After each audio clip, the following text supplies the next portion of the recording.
find what key populations are in this country, and these include the borders, these include the fisher folks, these include the long-distance truck drivers. We have no space and place for anybody who goes against the order of nature. So, Right Honorable Speaker, we will wait for the minister to come and bring that statement. I actually received that document from a concerned parent who shared with me, and I want to thank you for bringing it up, the issue of the attempt of Kasese to pass this. But what is happening is that they are using these NGOs to reach down to the grassroots, promoting health, but at the end of it, they are doing something else. So I want to call upon colleagues, please check on what activities these people are doing in your districts.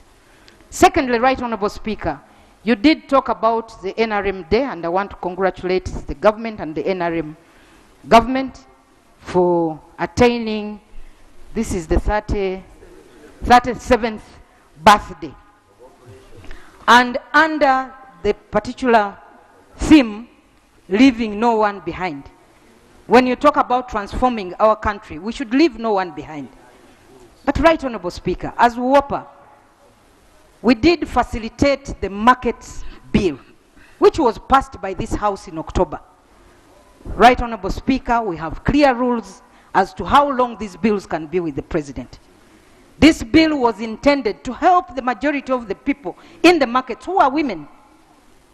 But unfortunately, Right Honorable Speaker, the bill is still with the President, and I want to request you, maybe you need to write a reminder. The last time this matter was raised, the Attorney General indicated that he did not know.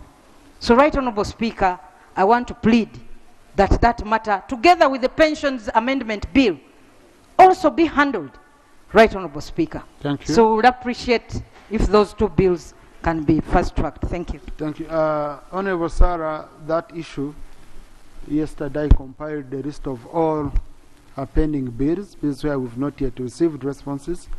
I shared it with the Attorney General, who has shared with the President, and today he reported to me that next week we should be getting all these out of the way.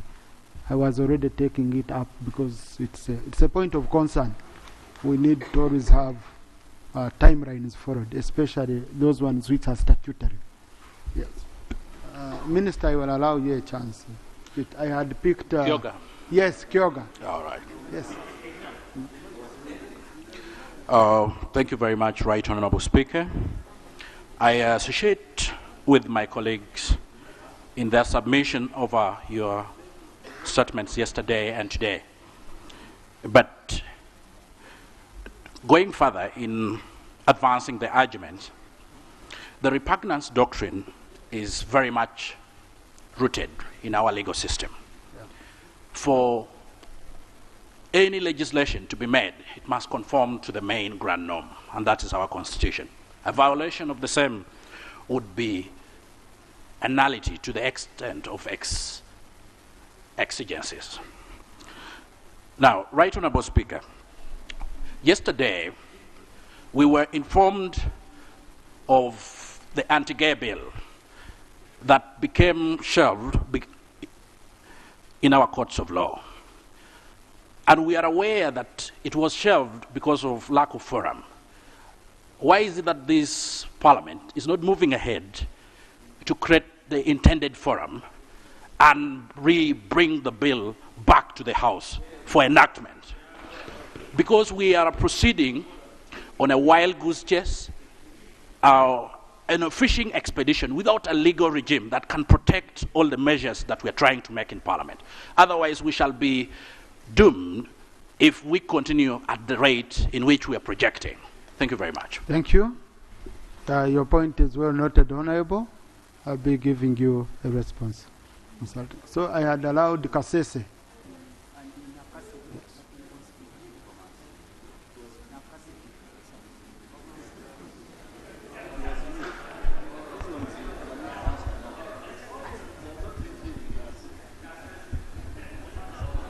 Thank you very much, Mr. Speaker, sir. It didn't occur to me that I'll stand on this floor to respond to an issue that I absolutely have no idea. But as a member of the Kasese family, I take your guidance, Mr. Speaker, sir. And as a representative of Kasese community, I want to make it crystal clear that the purported bylaw is not a position of our community. It's not a position of Kasese community and as a district. I wish the MP from the Kasese municipality was in the house, but he's together with the committee of this parliament, the health committee, back home trying to pursue matters that relate to our community. Mr. Speaker, sir, Kasese district is a highly religious district. We are law-abiding citizens and peace-loving Ugandans. We also know that we have one constitution that we pay allegiance to.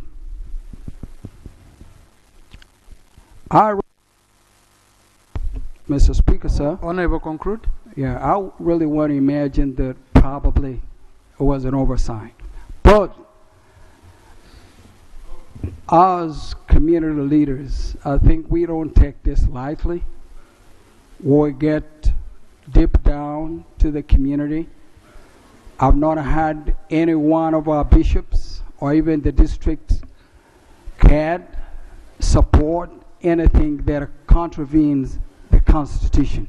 So I want to assure and give assurance to my fellow citizens that Kasese,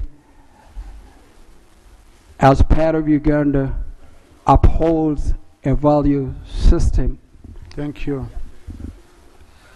And I don't want that to define or to describe the people of Kasese. I know that my district chairperson, the RDC, my fellow MPs, and the entire Kasese leadership will dive into this. And Mr. Speaker, sir, we will give you maximum cooperation to ensure that, really this does not become our identity as the people of Kasese. So we completely disassociate ourselves. And Honorable, when you're doing all those arrangements, you can also involve Honorable Sarupendi.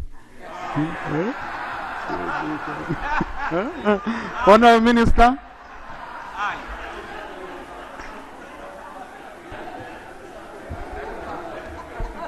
As a WOPA, she's the chairperson of WOPA.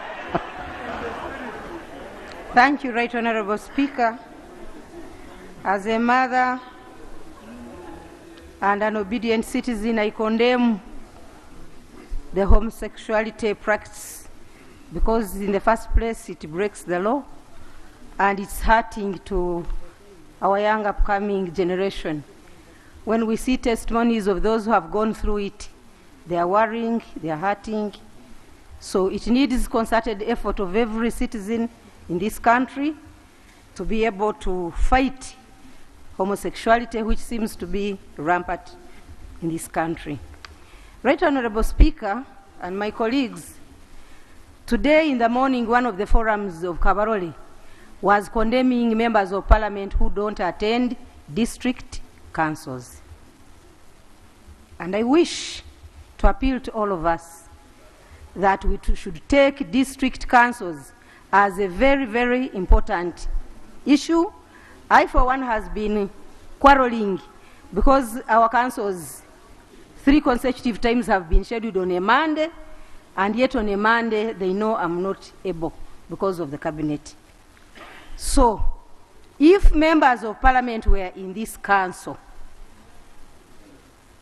things wouldn't have been what they came up with. Because they would advise, they would caution, they would condemn, and they would refuse the act of passing that illegal bylaw. So colleagues, it's our responsibility to attend councils. At least if we are very busy, one of us should attend to guide and to capture what is happening in our councils. Thirdly, Right Honorable Speaker and members, Uganda is no longer regulating the establishment of NGOs in this country. That's why they are hiding at the grassroots, where they know poverty is biting, and people will appreciate because their children are given fees, or even some adult or upcoming youths are given what to eat and what to survive on. So we need active participation of police when they are tipped off. Corruption is one of the things encouraging homosexuality, because even people get reports and keep quiet. We should debate as Parliament to come up with something very reprimanding to deter this bad habit. Finally, Right Honorable Speaker, we as Minister of Local Government tendered in. Thank you, Honorable Minister, for giving away. Right Honorable Speaker and the Honorable colleagues, the Honorable Minister is alluding to the fact that probably if members of Parliament were attending the councils, they could have mitigated the escalation and the stage at which that motion had reached. But Mr. Speaker, the information I want to relate to the Minister in charge of local government, because I grew from the stages of local government. Once the local governments do not take a critical position of inducting members of councils, we have a lot of messes in those districts and lower local government councils, because we have, whenever we want to cut money, we cut the money to induct councils. And therefore, most of the councils are ignorant of the laws.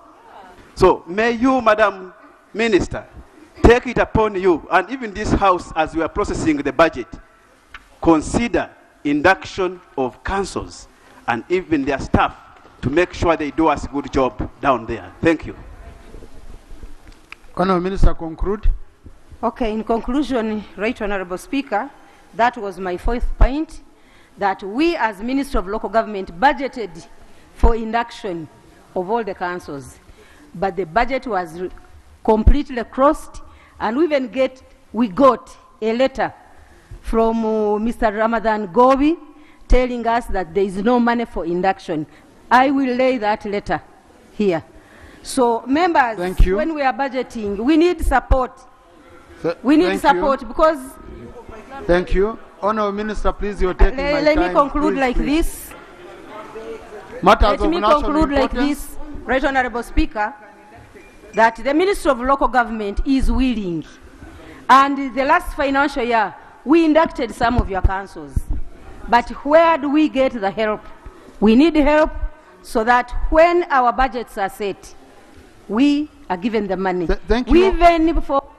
Honourable Minister, Honourable Minister, take your seat. We shall be discussing budget framework paper. You can raise your issues around that time. Yeah, Honourable Chintu Brandon, matters of national importance. We are using 1 minute each so that we do quickly on matters of national importance. Thank you, Right Honourable Speaker. I rise under Rule 64 of the Rules of Procedure of Parliament to raise a matter of national importance concerning 105 children that have died under the unqualified foreign medical worker. I'll not give a background, Right Honourable, but just briefly. Right Honourable Speaker, we have had a non-qualified medical worker in Jinja under Saving His Children Center for Children. one case called Rinch Binch, an American missionary, who has been conducting, they have been conducting a center as medical workers with no non-qualified medical team. This charity organization has really closed. It has been causing a lot of... Honorable, switch on and conclude. Switch on. So I'll briefly go to the prayers, Right Honorable Speaker. The prayers are that the Ministry of Internal Affairs takes a comprehensive investigation into this, and also the Ministry of Health gets very serious concern to save, because we don't have any formal report from the government. Thank you. Honorable Minister for Health. Thank you so much, Right Honorable Speaker. Right Honorable Speaker, I do take the concern raised by the Honorable Chintu Brandon on the death of the 105 children in the hands of unqualified medical workers.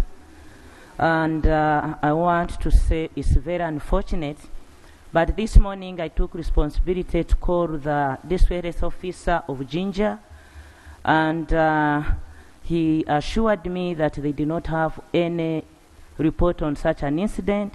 But now that the honorable member has made it more clear that is an NGO, and his prayers, which I do take seriously, that we shall do a very serious, comprehensive investigation. And personally, I do take that I'll have to move closer with the MP, and we shall visit this NGO in the very, very near future. Honorable Minister, when do you think you can report back here?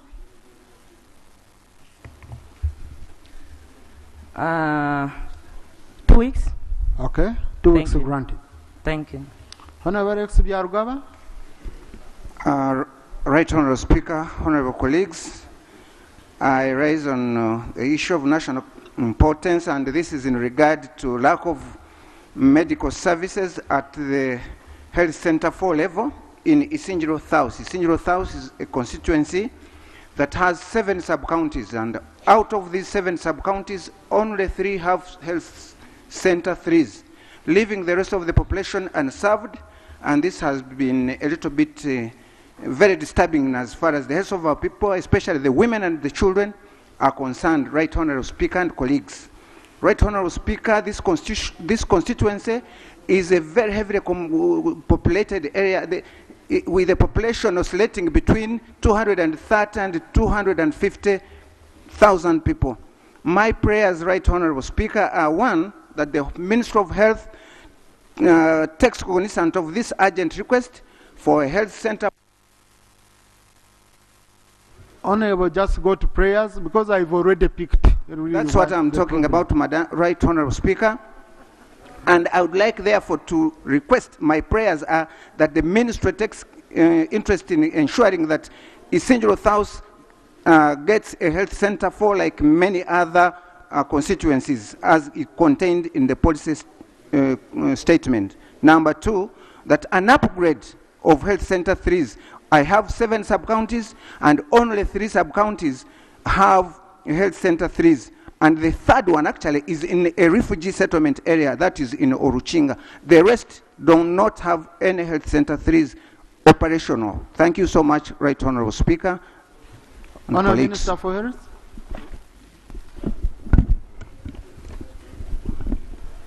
Thank you, Right Honorable Speaker.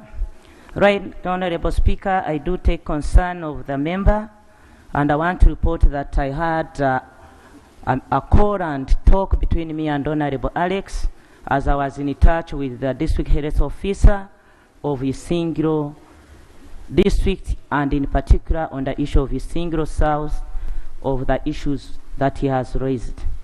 Right Honorable Speaker, one, I want to make it correct that Isingiro South was carved out of it of Isingiro West. So Isingiro West constituency is a new constituency where the original health center 4 was. And this health center 4 remained in the new carved off, leaving Isingiro South without health center 4. And it is a policy. It's a policy that at all health center 4s we should be having, at every sub-county we should be having health center 4, but due to fund, at every sub-county health center 3, yeah, and at a constituency a health center 4. But due to funds, and we have been here, I want to put it right again that I checked with the population officer of Isingiro, and they told me that Nyachitunda population is 123,688, and the policy is no. But however, Right Honorable Speaker, like you are aware, even in your own constituency, everybody here, we have lists and lists for all within the policy current that as a ministry would want to see that they are upgraded to health center 3s and health center 4s, knowing that we don't have enough funds for districts. But once we get this funding, however, I still take charge to continue with the member to find out whether the requirements, the council, they have put them in place, then we'll put into the consideration among. But we want to finish those we have started. Thank you, Honourable Minister. Honourable Kahonda. Thank you so much, Right Honourable Speaker. Right Honourable Speaker, I rise on a matter of national importance regarding the non-payment of employees for Posta Uganda. Right Honourable Speaker and members, as we are aware that Posta Uganda is a government parastatal, and the wage takes first call on the expenditure of every entity.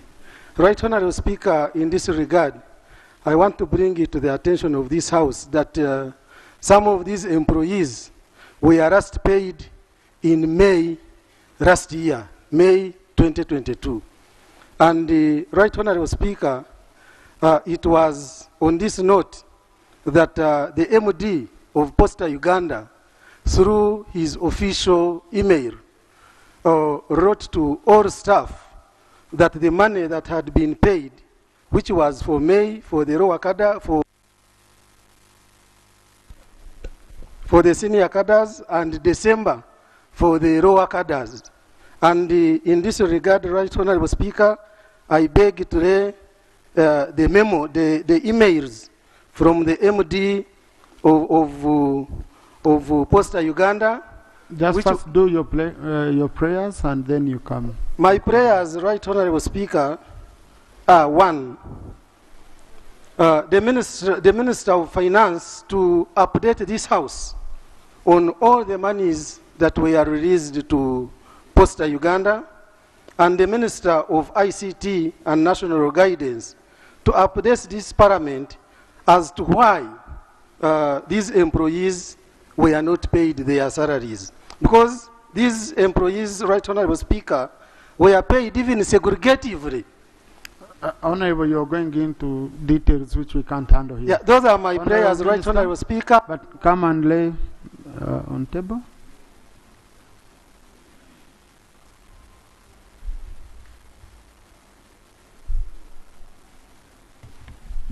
Right Honourable Speaker, I beg to lay the official email from the accounting officer, Posta Uganda, addressed to all staff of Posta Uganda, which was sent on December 3rd, which was a Saturday, at 1:32 and 3 seconds p.m. I beg to lay. Thank you, Honourable Minister. Thank you, Right Honourable Speaker and Honourable colleagues. Since the Honourable Member has been very detailed and very specific and very clear to that effect, I commit that allow me come on Wednesday with also a very elaborate and detailed report on the Thank status. You. Please. Honourable Peter Ken.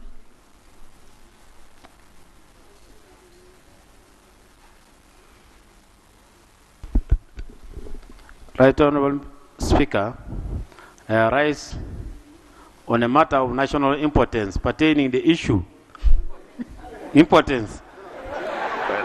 Matter of importance pertaining the issue of incomplete construction of valley tanks in Koziroi. Honorable, you're protected. Go on. Thank you very much. Right Honorable Speaker. The construction of a valley tank in Korisai village, Lotome sub-county in Apar district. Right Honorable Speaker, the water situation in this sub-county is bad, and the livestock move for more than 20 kilometers in search of water and risking insecurity from cattle rustlers and other complaint of animals getting lost from the distant. Yeah, my prayer is, one, the Minister of Agriculture should task the contractor to go and redo shoddy work. Well, Honorable, that's an important statement. The Right Honorable Speaker, my prayers are, one, the Minister for Agriculture should actually help the community in such that the constructor comes to redo the work in this area. Two, the relevant state organs should investigate this issue where the contractor was paid all the money and the work where no work has been done. I beg to submit. Thank you. Government.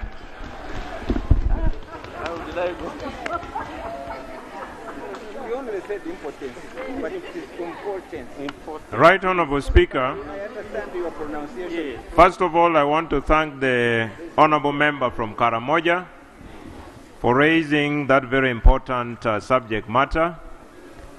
My office undertakes to inform the Minister of Agriculture to act in accordance with the prayers of the member, but I also undertake, if the member could furnish my office with some documentations within his reach, I undertake to write to Director CID to institute a criminal investigation. Thank you. Thank you. This is a matter which you don't need to report back here. It's a matter where we need action on the ground. Then once we fail, that's when the member can come back here. Honorable Ayo Jennifer Narukwago. Thank you, Right Honorable Speaker. I rise on a matter of national importance, and this is concerning the Idamakan. This is concerning the Abalang Idamakan Surambaya Road. Right Honorable Speaker, this financial year, my district received 360 million for the rehabilitation of this road. And immediately the works on this road kicked off. To my surprise, Right Honorable Speaker, before the road was even commissioned for use by the public, we got an outcry from the community. And as a committee, on roads committee, we visited the road, only to realize that all the bridges are down and the road is impassable. The road is in the worst condition than it was even before. Prayers? My prayer, Right Honorable, from then... No, Honorable, we've gotten a story. Yes. You have a road which is bad, okay? We have... What do you want government to do?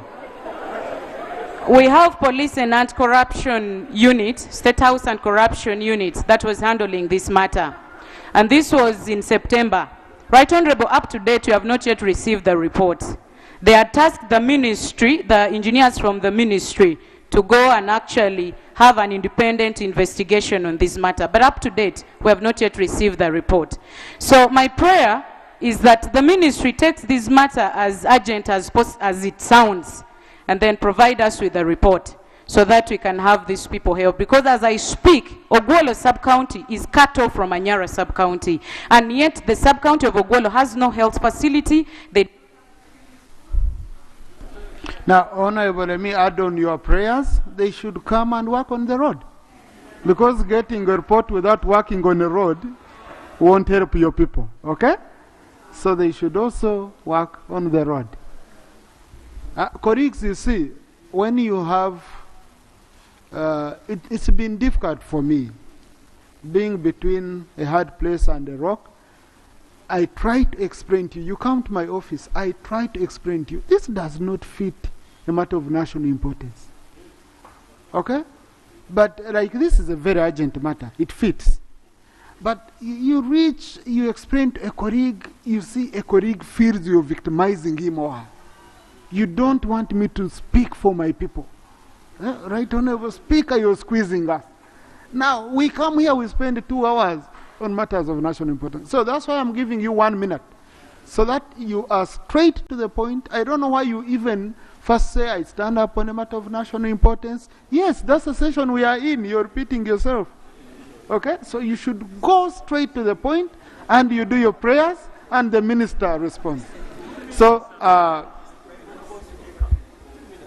otherwise, when I was doing 5 questions, I would allow 2-3 minutes, but now I'll go back to 5. Question is on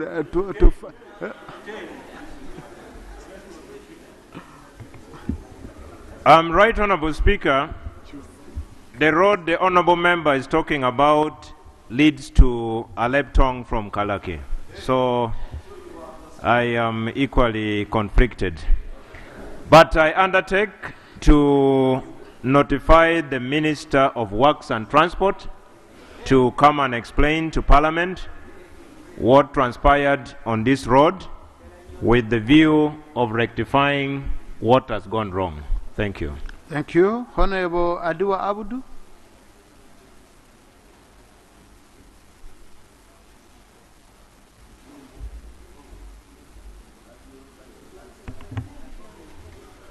Thank you, Right Honourable Speaker. Right Honourable Speaker, I rise on the matter concerning Namutumba, Bulange, Bugiri, Muterere, and Nachivumbi, Bugiri, Namaingo, Rugara Road, which connects Busoga, Bokedi District to Lake Victoria for economic reasons. Right Honourable Speaker, government promised to upgrade those roads from gravel to tarmac in her manifesto of 2011.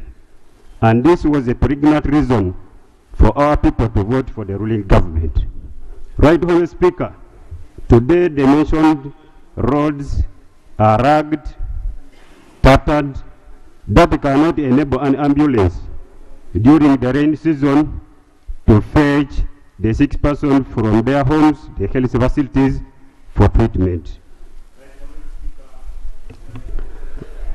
Prayers. Right Honourable Speaker, my prayers: 1, that the said roads be included on the docket of the Prime Minister.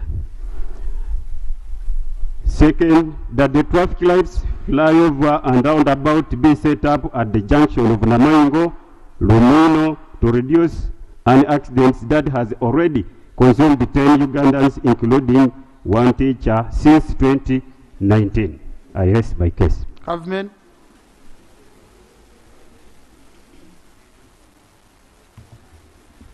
Right Honourable Speaker, as a matter of fact and principle, I know that a number of roads have been earmarked under NDP 3 to be upgraded, funds permitting. But as stated by the Honourable Member, if this is part of those earmarked to be upgraded, the Ministry of Works will be moved to come and explain to this House on the state of affairs in regard to upgrading this particular road. Thank you. Thank you. Honorable Namuga Goreti. Right Honourable Speaker, my matter is about the heavy rains that destroyed close to 10 villages. My poor were left homeless. And my prayer is the Right Honourable Prime Minister should move to Maogola County, Sembabule District, to give our people food, iron sheets, and cement. Right, Honorable Speaker, it has become a routine to the Prime Minister to only give beans and posho to people in disaster. So this time I call upon the Prime Minister to give more beyond the food and other common items. Thanks to the Right Honorable Speaker. Minister for Disaster. They want cement.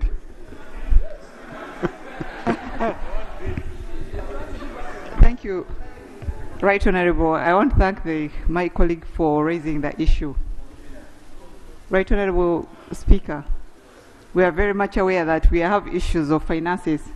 The best we can do to respond to disaster is to give relief or to respond to instant disaster need. So when you talk about cement, that's long term. And we have ministries that do development projects, not disaster. Now, the policy has changed, members. We only give iron shins to institutions that have been affected by the disasters, not to households. So we are here on the budgeting season. All we need as a ministry is just to support the ministry, Office of the Prime Minister. We should be able to support your schools and also other non-food items, but not cement, not beef. Thank you. Honorable Ndiwarana. But Honorable, you've not, okay, no, she will come back. Don't mind. She's coming. Thank you, Right Honorable Speaker. Honorable Namuga is my neighbor and we are affected by the same issue. That's what I brought to your office. Right Honorable Minister, the heavy rain affected my district and over 6 villages were affected by the heavy rain held. Right Honorable Speaker, I would like the Minister for Disaster and Preparedness to give our residency shelter and food. And after all, 3 children are admitted in the hospitals and they are in a critical condition. Thank you. Thank you so much. And Honorable Minister, when you're responding, you didn't say what you're going to do for the people of Honorable Namuga after refusing to give her cement, at least posho and beans. Right Honorable, I thank the member for, I'm very sure we shall send an assessment team to go and see the institution she's talking about. There we'll be able to support. About the food items, just as I've been communicating on this floor, we get assessment reports from the Chief Administrative Officer, who is the chairman of the District Disaster Committee member at the district. So once we get that report, we should be able to support. Thank you. Okay. So follow up, Honorable colleagues, follow up with the Minister. Honorable Jessica Babiku.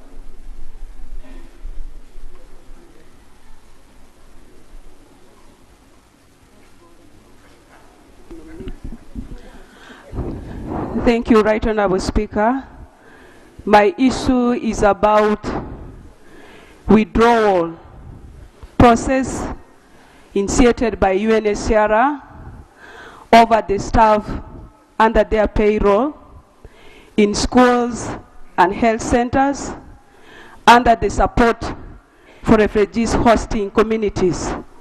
Right Honorable Speaker, government has not shared with us a repatriation process.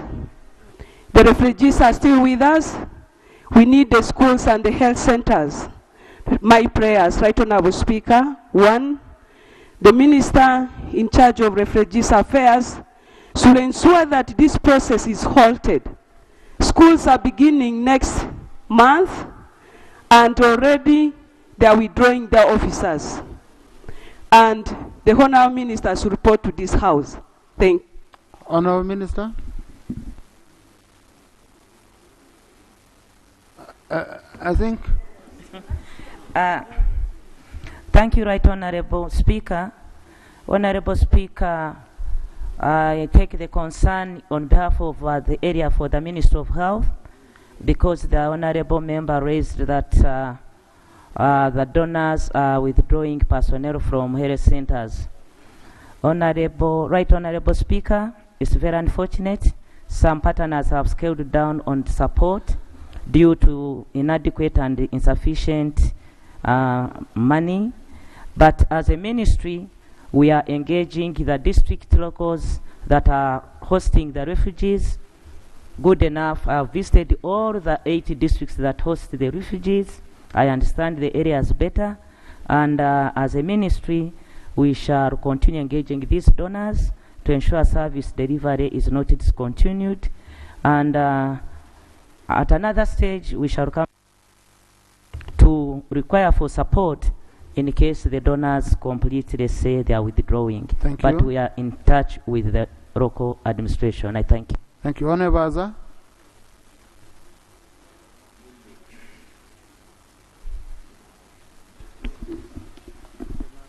Thank you very much, Right Honorable Speaker.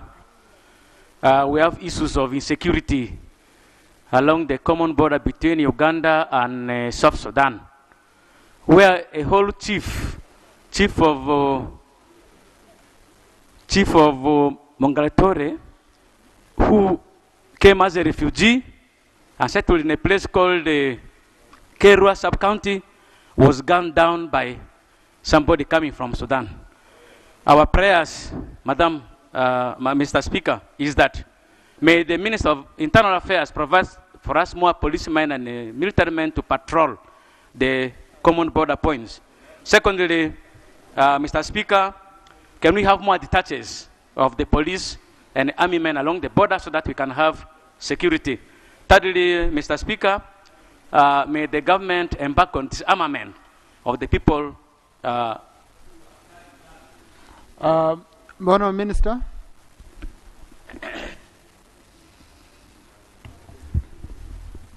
It's refugees. Thank you, my senior, Aza. Right Honourable, for sure we have been working very well together with the Minister of Internal Affairs to ensure we have security in all the refugee settlements. And most of the security which is attached to the settlements, they're being facilitated separately by UNHCR to ensure that they have an added allowance. But the minister has not yet. Oh, colleagues, please. Please, please. The minister just started speaking. No, the clarification should be from her submission. And yesterday we were acting rope. So, and you did very well. So, maybe we again, yes. So, Honourable Minister, we shall expedite the issue raised together with the RDC, and we'll be able to. Honourable Lagen David. Honourable Oguzuli.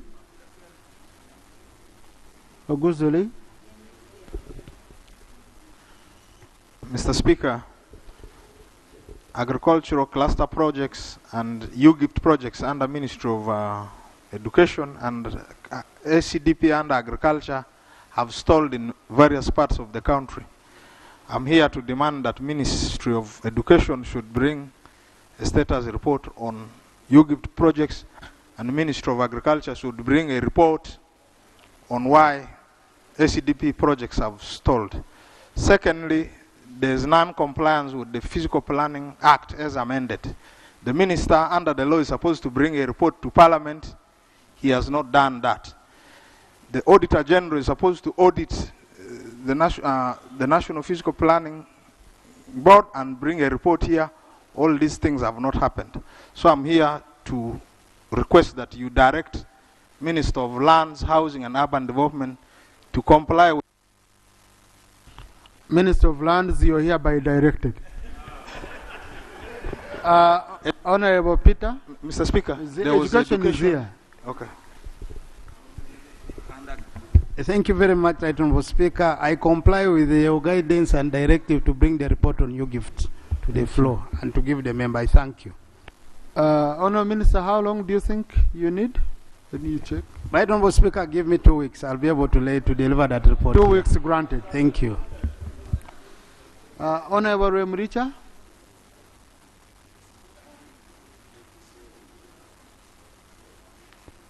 Chief Whip has captured. Thank you so much, Right Honourable Speaker, for the opportunity. The Right Honourable Speaker and Honourable colleagues, I raise on the matter regarding Rweramule government-aided secondary school. This school, the Right Honourable Speaker, was grant-aided. by government in the financial 2019-2020, but it lacks structures. And I wrote to the ministry in the year 2022 and 2021, but I got a response that they will consider our school. But up to now, in the financial year 2020-21, we missed, even this coming financial year, we are not anywhere. Students are studying under some permanent structures that were constructed by community and in the sorry state, and soon they will collapse, endangering the lives of our young ones. My prayer, the Right Honourable Speaker, one, the Minister of Education should send a technical team to Ntoroko district to learn, and with a view of getting remedy. Two, the Right Honourable Speaker, I beg the ministry, in this coming financial year, at least this school should be considered, because students are learning in a very terrible situation.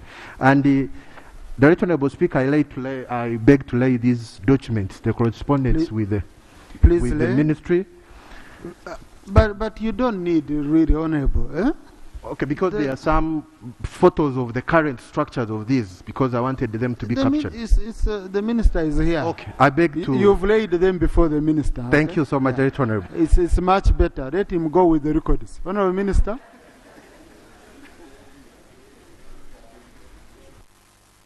Thank you very much, Mr. Speaker. I want to thank Honourable Evander. First of all, I've picked the information and he has given it to me. I'm going to take this to the ministry, follow up, or looking at our budget line for purposes of seeing how government can be able to support the seed secondary school like any other seed secondary school we are supporting in the country. I thank you. Okay. Honorable Mwijuche. Thank you so much, Right Honourable Speaker. Yesterday, the former president of the FDC, Dr. Kasese, and the National Unity Platform president, Honorable Kyagulanyi Robert, were stopped by police and the army from participating in a meeting at a hotel in Kampala. Right Honourable Speaker, you may recall that on the 26th of March 2020, Section 8 of POMA, that required the public or any leader to seek permission from the IGP, was dismissed as unconstitutional, null, void, and of no effect. My concern, Right Honourable Speaker, is that even when this was done, the police continues to use it. My prayers: one, may the Minister of Internal Affairs brief the House under which law such meetings are required to seek prior authorization from the IGP. Two, since I heard the spokesperson of police saying there is a terrorism threat in Kampala, may the Honourable Minister of Internal Affairs brief this House if terrorism threats are only targeting opposition leaders in Uganda. Thank you very much, Right Honourable Speaker. Minister for Internal Affairs on Wednesday, come with a response to this issue on the floor.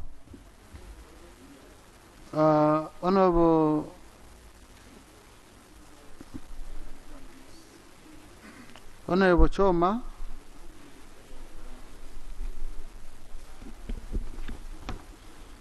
Thank you, Right Honourable Speaker.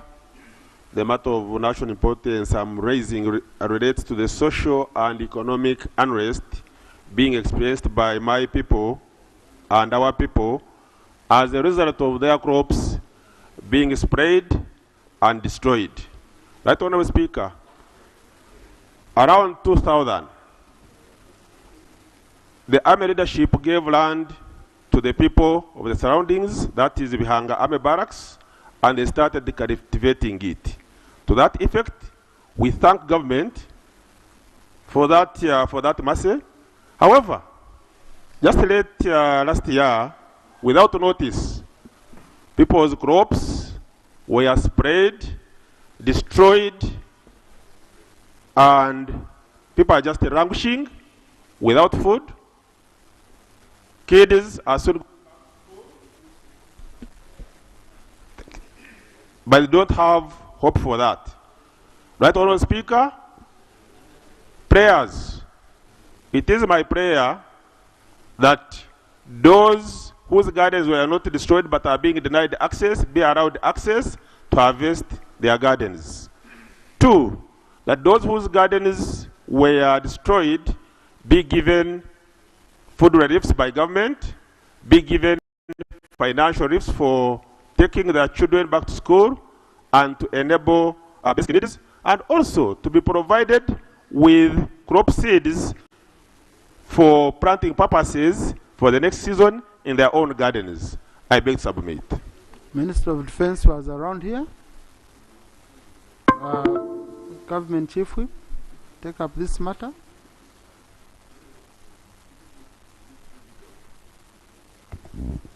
Right Honorable Speaker, I commit to relay this information as raised by the member to the Minister of Defense and Veterans Affairs for appropriate action. But honorable colleagues, now let me do something very unorthodox. Okay? We have a deputy CDF here. And this is an issue of the UPDF. The deputy CDF for my brother, the army gave land to the people of Bihanga to use. Around 10 years ago they've been using, but from nowhere, without any warning and all what, they started spraying and destroying the crops. So the honorable colleague needs your intervention. I'm sure honorable boss doesn't have much details than the deputy CDF, who is the head of the. So can you volunteer? Because you see, for him, he cannot be compared. Please, colleagues, I cannot compare a member to speak. I can only request him to volunteer if he can help on this matter or promise to take action, at least as a deputy CDF.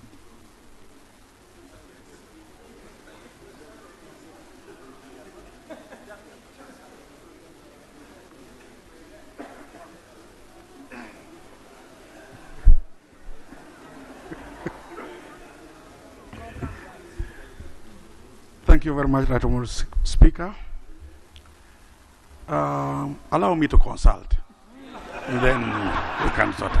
Thank you very much. So, thank you. Thank you. Yes. That's a good one, Honorable. And, but most important, this is an issue where we don't need to report back here. Honorable Choma is your colleague. Kindly take up the matter with the army leadership and ensure you sort it out and you help him out, okay? Honorable Court.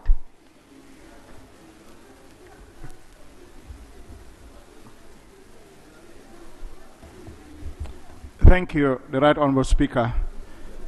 The Right Honorable Speaker, I rise on a matter of national importance about the insecurity in Agago. Honorable boss doesn't have much details than the deputy CDF, who is the head of the. So can you volunteer? Because you see, for him, he cannot be compared to the chairperson of Paimol Sub-County, Mwamkora, informing him that his people were coming to do grazing and looking for water into our area. That's Agago North County. On the arrival, those people came with guns. Then they gunned down 3 UPDF soldiers. Yesterday again, they came in the night. They assaulted a woman from Omia Pachua, Kasese, Lujim, Paris. That's still in Agago North County. The woman was beaten badly. They used a bayonet to pitch on her. And then, again, they killed 3 UPDF soldiers. In the process, the UPDF put one out of action, and the gun was recovered from that one that was killed. The other one who killed 3 UPDF took away the guns and went with it. When they realized the situation would be bad on their side, they decided to throw the guns by the roadside, and that guns was recovered. 3 guns. The Right Honorable Speaker, the situations of insecurity is going to increase in the area, because those warriors have animals, and to the side of Agago North County, there are some pastures and some water. And when they come with guns. My prayers, one goes to our colleagues, members of parliament who are UPDF who are here, so that they also take keen interest on this thing. Because we have tried our best, we have been writing letters, we have been going to the ministry and wherever, even to this floor of parliament. Now that they are part of us, and they are also members of parliament, they are here. And amongst them also, the deputy CDF is here. Why don't they take interest? They move with us to the area. They move with us to the area. And then they also talk to the UPDF who are there in the front line of the operation. Because it's if they are also demoralized. Number two, Mr. Speaker, one of my prayers again is so that we who are members of parliament coming, who come from the two sub-regions, from Acholi sub-region and then Karamoja sub-region, we take a deliberate plan. We move as a team and talk to this community. By that, it's going to reinforce and bring that kind of relationship building also. Especially those one who doesn't want to take up the matter in a good way. We move as a team. Because if the chairperson can take a step to call a counterpart in another sub-region about that my people are coming to grace, and then they come with guns, that means leadership from those two sides can intervene in the matter to solve the kind of problem. Now, the last one, Mr. Speaker, people are running away from their homes, and they are in IDPs, especially Nomia Pachwa. My prayers is that let the government come in, give them some tent, give them some food, boost up area in the whatever you want to understand it, in the area, because at the end we want to offer security to our people. Thank you. Let the ministry who is responsible for food relief to help in the IDPs come there. Thank you so much. Let me start with the Minister for Disaster and then Government Chief Whip. Thank you, Right Honorable Speaker. Right Honorable Speaker, we're getting this information of displacement today from here. We're going to expedite and find information from the CAO to let us know how many IDPs we have in the area. Because we all know very well that the previous season, again, when we had the same challenge, we managed to visit internally displaced people in Kapelebyong and also in Agago district, and we were able to give them relief items. But Honorable Speaker, I want to speak as someone who comes from Karamoja, if I'm given it.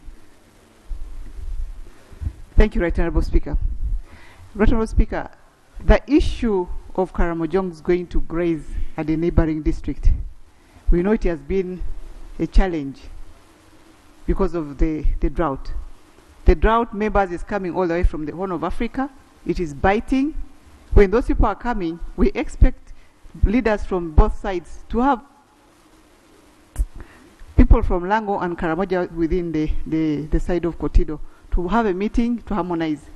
This is what we do with the Pokots. Right Honorable, as we speak right now, I have cows from Kenya, from Baringo, from Amakuriat in my constituency. They came from Kenya to graze in my constituency. That means they're even right now in Bukedia, the Speaker's constituency. But we speak, we talk to each other. We need to engage as leaders to make sure that people who are affected are protected, first of all, because it involves security. It also involves the local leaders' involvement. Thank you. Thank you. Yes, Government Chief Whip. Right Honorable Speaker, the issue raised by Honorable Court is sensitive and it involves life and death, and as we have heard, some lives were lost, and we condole with the families. Right Honorable Speaker, in the absence of a minister from Ministry of Defense and Veterans Affairs, I would wish, if it pleases your chair, to invite the Deputy Chief of Defense Forces to provide information within his reach as we consult further on this subject matter. So that means the area of you first consulting has been cut off. But also the colleague needs help in his community.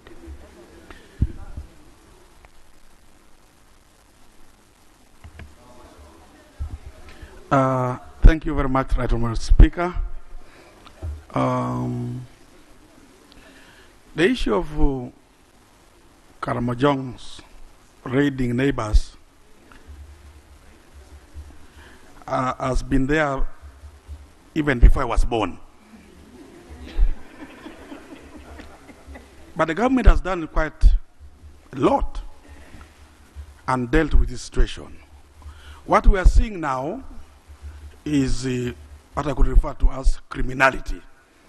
Some few individuals coming here and there, steal one cow, kill whoever they find. They are still there. But I want to assure my colleague that we are going to beef up the deployment there. By February, we shall be passing out.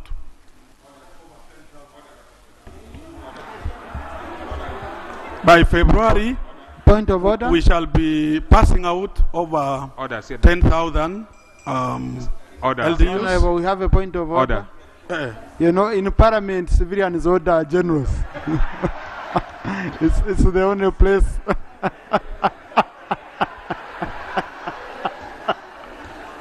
Right, Honourable Speaker, this matter is very serious. Right, Honourable Speaker, I remember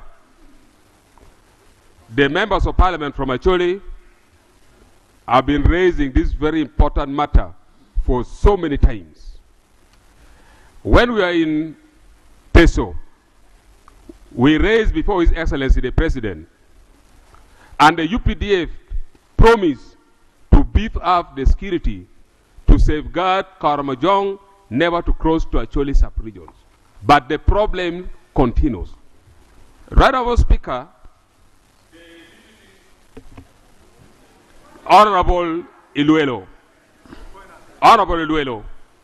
now is trying to insinuate that the UPDF is doing great, that the UPDF have managed to curtail the situations.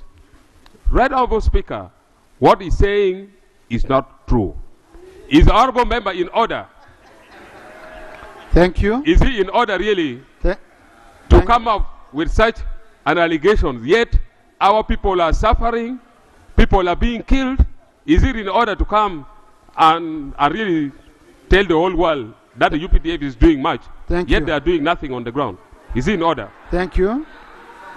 Now, colleagues, I'm constrained because yesterday, when Gilbert Oranya Honorable was acting rope, he came and he praised UPDF here on the floor. He said they are doing a great job. He said just a few members do a few wrong things. Now he has said they are doing nothing. So I don't know what has changed over time.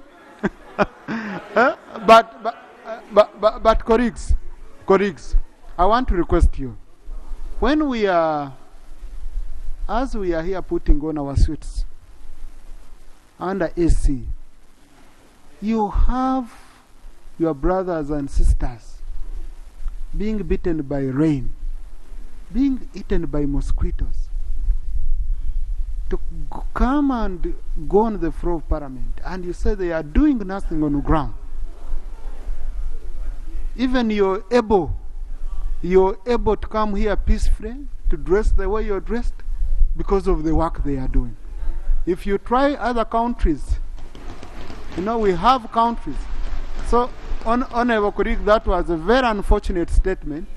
You might be dissatisfied with what they've done on the ground, but to say they are doing nothing the way you concluded, that was wrong. Yeah. So you clarify on that issue. Right. Right Honourable Speaker, I am talking specifically on this matter of Karamoja raiding the people in the side of Acholi. Right Honourable Speaker, we went there together with the UPDF soldiers, and they promised to beef up the security in that area. And we were convinced that no one shall ever be killed again. But again and again, the same thing is happening. It is true, they are doing other activities in other areas. But within that area, Right Honourable Speaker, controlling Karamoja, with the Agago district, I think our UPDF should pull up their socks. They are not doing as expected. That's better, okay? Thank you, Right Honourable Speaker. That's much better. Thank you. And Honourable, also remember, the Honourable colleague said we have lost 6 soldiers. 6 soldiers. The people you are saying are doing nothing are dying. We have not lost any MP in that area. We've lost soldiers. So please, there are issues really. Huh? But the final statement was much better, that they should pull up their socks because the community is demanding for security. So do you want to add on anything? That was enough. Honourable, please ensure. Colleagues, please. Honourable Minister, no, please. Honourable Minister, please, no. The issue of saying the Karamojong should be withdrawn, people should know it's raiders. They are thieves and criminals every other part of this country. They are not called Banyankole, they are not called Baganda, but they are thieves. Let us say raiders or thieves. I beg to submit. We can say thieves from Karamoja, not everyone.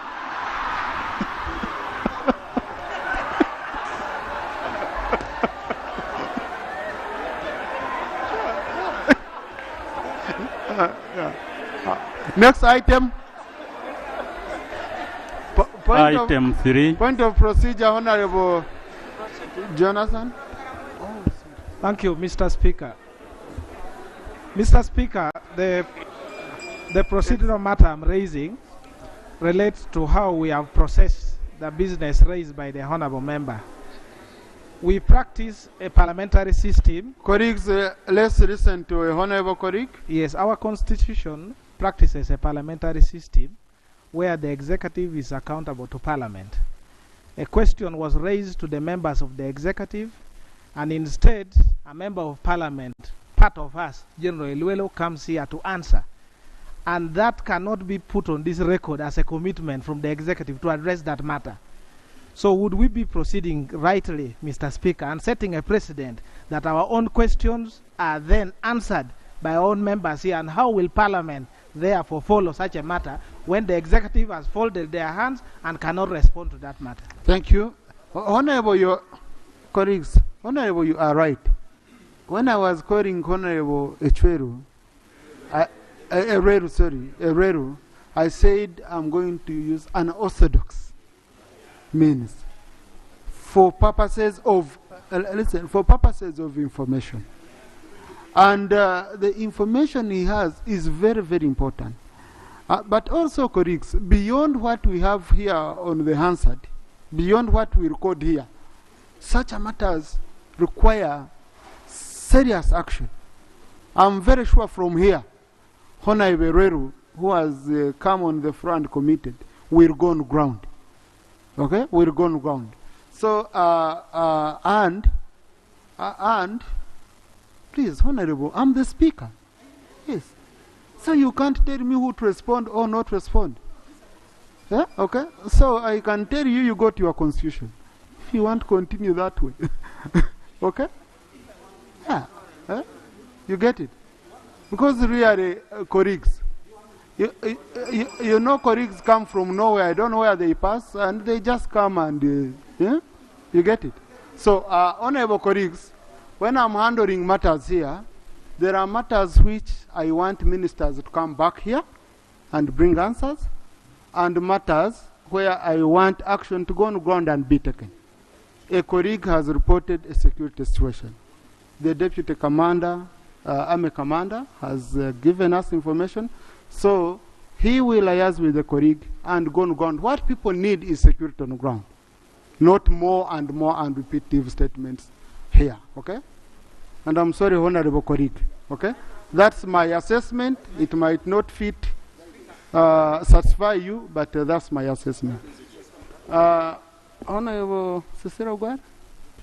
Right, Honorable Speaker, I think the matter which Honorable Akun from Karamoja has raised, the Minister of Refugees has raised. Disaster preparedness. Nyakon, I didn't want to say it in full because Nyakon means somebody who is always, wants attention all the time. But I think being a minister, she doesn't have to work hard for our attention. Right, Honorable Speaker, that information is very important. I think whatever we do, we should promote what unites Uganda. We all know traditionally cattle rustlers are known as cattle rustlers. And we know cattle rustlers rustle cattle through Acholi, Lango, Teso, and beyond. I don't know whether Karamojong has so many to raise so many animals. Clearing all the animals in Lango, Acholi, Teso, and beyond. I don't know. So I think let us be careful about using the word Karamoja, and let's insist on using the word which we used ever since the UPC days of the cattle raiders, cattle rustlers. I think that would be better. It would at least quench that pain which our daughter is feeling at the moment. And right, Honorable Speaker, even the celebration of tomorrow, if some of us don't go there, it's because we want to promote unity, because anything that makes you remember the wrong way should be avoided. We know 26 brings bad memory for some of us and should not be celebrated every year. It's important. I know. Please. So that's very important advice from our elder. I think it has been noted. Honorable Nyanzi had an issue.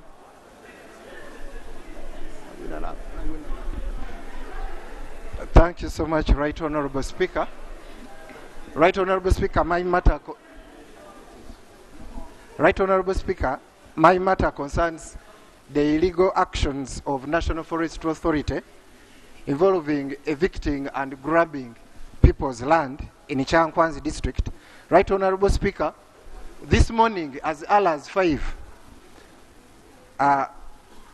NFA trigger happy men in a company of over 120 goons with all assortment of weapons descended on helpless locals of Chitwala in Muwanji sub-county, Right Honorable, slashed all their plantations, brought all their houses and homes down, and in the process, 1 was shot dead, 2 were shot, and as I speak now, switch on, Honorable, so that you... Right now, 1 is dead, 2 are nursing wounds, several have been injured, Right Honorable. And relatedly also, around Chikonda Forest Reserve, that is Chigwikwa Parish, Zambia Sub-County, these very residents also have been grappling with the challenges of NFA, Right Honorable. For over 2 years, their plantations are slashed, homes are put down, and I'm wondering how we are going to achieve the socio-economic transformation, Right Honorable, in such a system. And as prayers, Honorable. Yeah, Right Honorable, just briefly, the issue is that... Prayers, Honorable.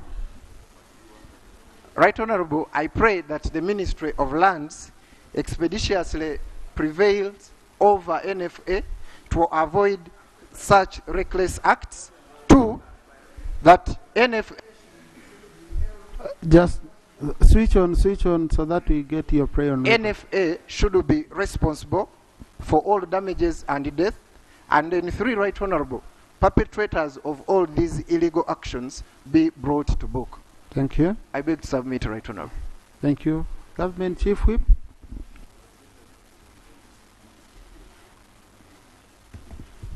Right Honorable Speaker, it is a known fact that within the country there are gazetted national forest reserves. I undertake to give notice to the Ministry of Water and Environment, in this case not lands, to first of all come and explain the circumstances surrounding the land in question. Is it public land or does it belong to these Ugandans who have been disturbed this morning, such that from there we are able to establish the facts and the way forward. Thank you. Thank you. Honorable Barimwezo.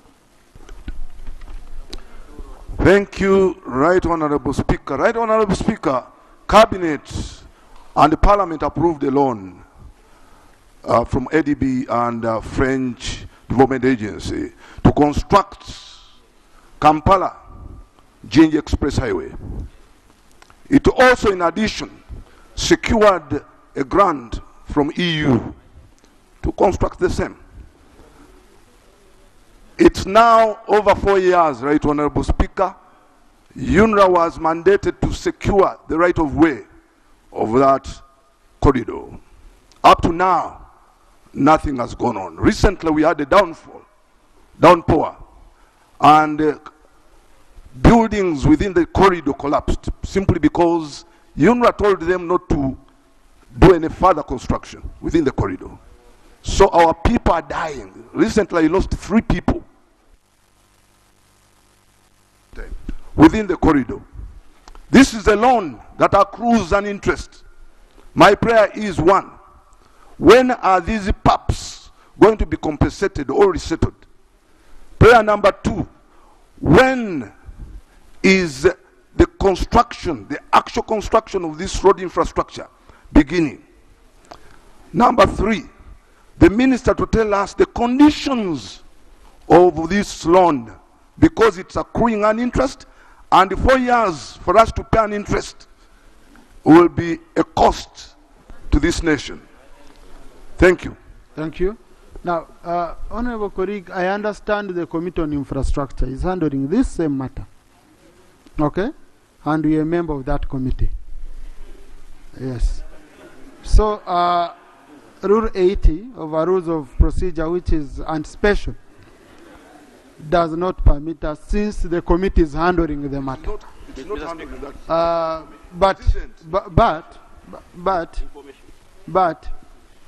The minister, let the minister update the House. Okay? Let the minister update the House, but also let the Committee on Physical Infrastructure ensure that indeed this issue is among the issues handled. Government Chief Whip, I need the minister to give us an update here on Wednesday. Tuesday we shall be having only one substantive item to do with the debate for the budget framework paper. We want to have around 5 hours of debate in this. Honorable Migade, I'm finalizing the issues which I had. Let me finish the issues. Thank you, Right Honorable. This is the final issue. Mine is not a separate issue, Right Honorable, but because I'm a deputy chairperson of the Committee on National Economy, and a member highlighted that there was a loan that was approved for Jinji Express. So I want to confirm that there hasn't been any loan which has come before this committee right from last Parliament.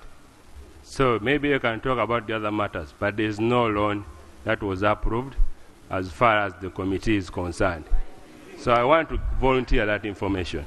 So maybe, Honorable Megade, if our memory could serve us right, I was with you on the Committee of National Economy.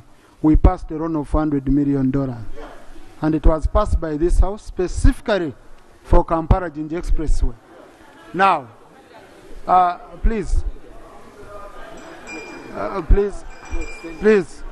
I was a member, and that road, which was projected, it cost $1.1 billion.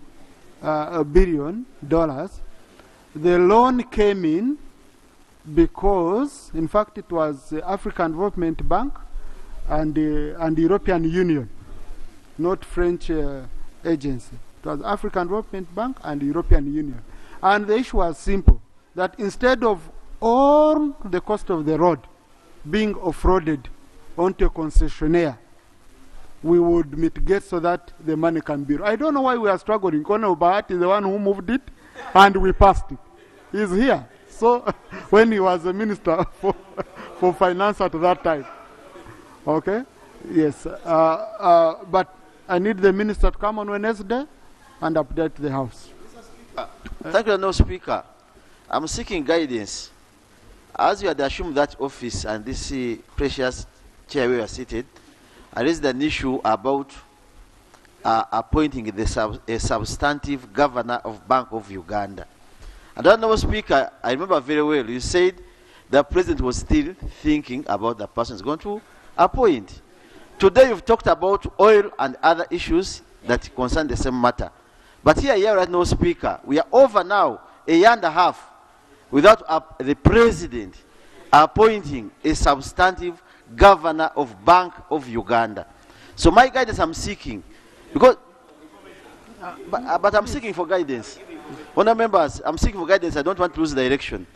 The guidance I'm seeking from the Honourable Speaker, the Chief Whip, Government Chief Whip is doing a good job whenever raise matters here. He raises to the substantive ministers to respond.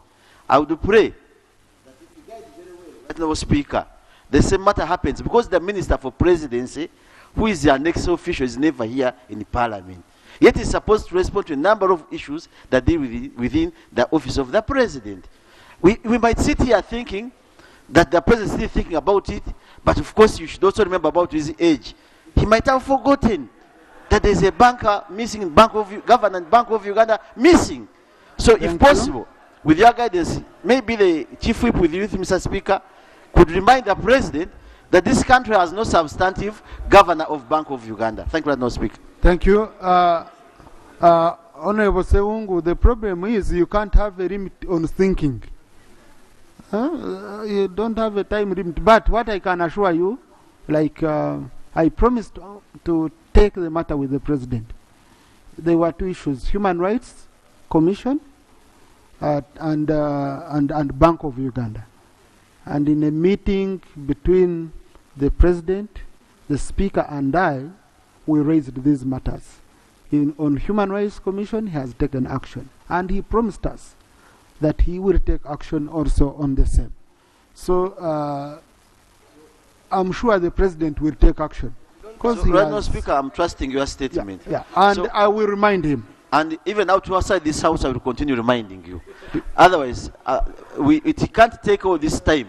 Please. I'm not asking for somebody from Kalungu to become a governor or my family, but we must have a substantive governor of Bank of Uganda. We shall remind him, Honourable. Right, Honourable Speaker, the procedural matter I'm raising is in regard to the NSSF select committee you have just constituted. Mr. Speaker, the membership of that committee with the Honorable Bakabulindi would be conflicted because he represents the workers, and because of that pre-existing relationship with the fund, it would easily influence the outcome of the decisions of that investigation. So the ethical problem there is that of conflict of interest. And Mr. Speaker, therefore, he should not be allowed to participate in the investigations of that. Thank you. Thank you, Lop. I've taken note because he was nominated by the Chief Whip. So we are going to consult on the same. And there is also another matter of which Honorable Odur and I had shared. Though you've seen a small clash between me and Honorable Odur, we've been friends for long. And even from here, I know he will take me for tea. But I will first demand an apology from him. So just take it lightly, what was between me and him. That's how we are. We always crash and we make up immediately.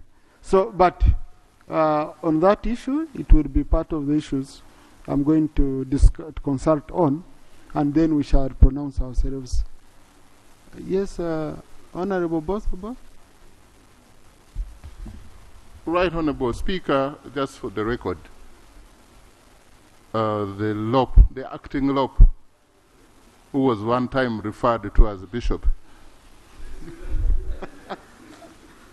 has said that Honorable Bakamulindi Charles will be conflicted.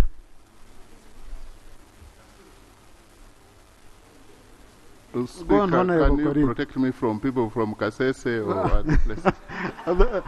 The problem is you're listening to many instead of...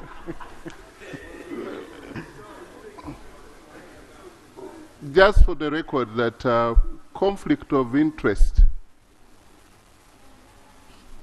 there's a procedure. It's not a crime. If we are to follow that strictly, then nobody would even sit in any committee. Nobody would even be a judge. Nobody. So the conflict of interest would require him to declare that interest. But another argument would be, who is more interested in the NSSF fund than the representative of workers? Thank you. So like I said, we are going to consult. And one way sometimes we do it, we bring a colleague and we call the one who raised the issue, and he's reassured that indeed I'm not conflicted, or you never know, he can declare that he's conflicted, and we come to an amicable conclusion. Next item. Now, honorable colleagues, I need to move really. I request you, honorable, let's move. Next item is 4 p.m. Item 3, statement by Minister on the state of roads in Kampala.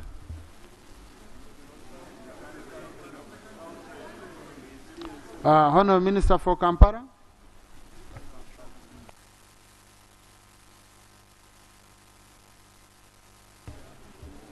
Thank you very much, Right Honorable Speaker. Report on the roads, the report on Kampala City Roads Rehabilitation Project. Right Honorable Speaker and members of Parliament, at the first sitting of the third meeting of the second session of the 7th Parliament held on Friday 6th January 2023, you guided that the Ministry presents a comprehensive statement to the House on the status of the road network in Kampala and the utilization of the loan on Kampala City Roads Rehabilitation Project. Right Honorable Speaker and members of Parliament, we are aware that the current area of concern in respect to service delivery is due to poor roads due to an aged road network, flooding due to insufficient drainage capacity,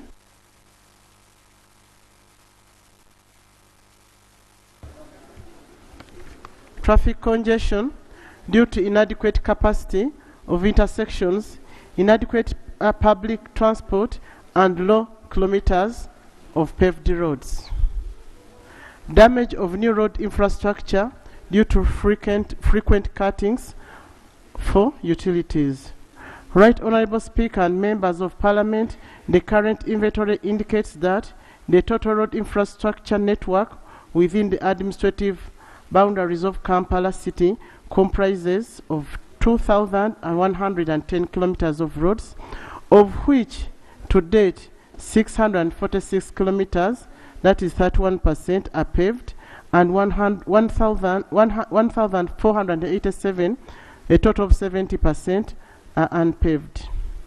However, a number of interventions to address the gaps include the Kampala City Road, the Kampala City Roads Rehabilitation Project as part of a citywide infrastructure improvement program that seeks to meet the government's long-term development strategy as outlined in Uganda's Vision 2040. This aims at increasing and improving the quality of infrastructure to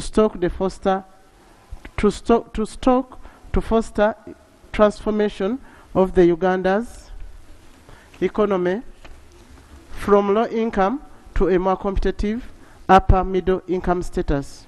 This project is aimed at addressing congestion in the city of Kampala through improvement of road networks, upgrading of traffic junctions, and enhanced drainage capacity to mitigate flooding of the streets.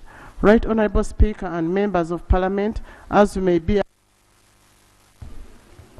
Parliament of Uganda passed the law in 2020, having considered the economic benefits to the city. The funding covered 29 roads and other roads infrastructure. That is 7,970 kilometers of roads. Some of the road section will be dual carriageways, thus increasing the length of 83.7 kilometers, complete with associated drainage works, 22 traffic junctions, 123 kilometers of non-motorized transport facilities, commercial vehicles, parking places, bus depots, 30 public toilets, 6 markets along project roads for women vendors, installation of 1,600 energy efficient street lights, and tree planting. Right Honourable Speaker and members, in May 2021, the Minister of Finance signed off the financing agreement with an estimated cost of US $288 million to be financed by the bank group ADB 77.8% and ADF 17.7%, Global Environment Fund, DEF 0.07%, and Government of Uganda 3.8%. The project has other complementary initiatives which include women and youth skills on entrepreneurship development, institutional support to boost project execution capacity. Right Honourable Speaker, in 2021, the project was reviewed to estimate the eco buses and instead add an additional stock of roads. A total of US $12 million that had been earmarked for the provision of eco buses was converted to construction of additional roads that serve the city, which include Mperere, Kitezi, Chiti Road, Ntinda to Kampala, Northern Bypass, and Old Killer Road, effectively increasing the total length by 16.37 kilometers. Kasese got clearance for the project from the Attorney General's chambers in July 2022. Current status. Right Honourable Speaker and members of Parliament, you recall that procedure. Right Honourable Speaker, I want to inquire from the Honourable Minister whether the report was given to the clerk. We don't have it, it's not displayed, and I've been told that the network is off. So I want to find out what's the problem, because we are not following. Right Honourable Speaker. You. Please, Honourable Thank Minister. you very much. Please. Honourable, that's a point of clarification, not procedure. Go on, Minister. Thank you very much. Right Honourable Speaker. Procedure, you address the Speaker, you don't address the colleague on the floor. Go on, Honourable Minister. Right Honourable Speaker and members of Parliament, you recall that this project was approved in 2020. However, implementation was delayed due to procurement processes and harmonization with the bank.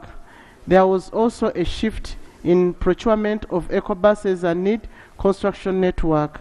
Additionally, internal clearance by Attorney General's office, which are completed by July 2022.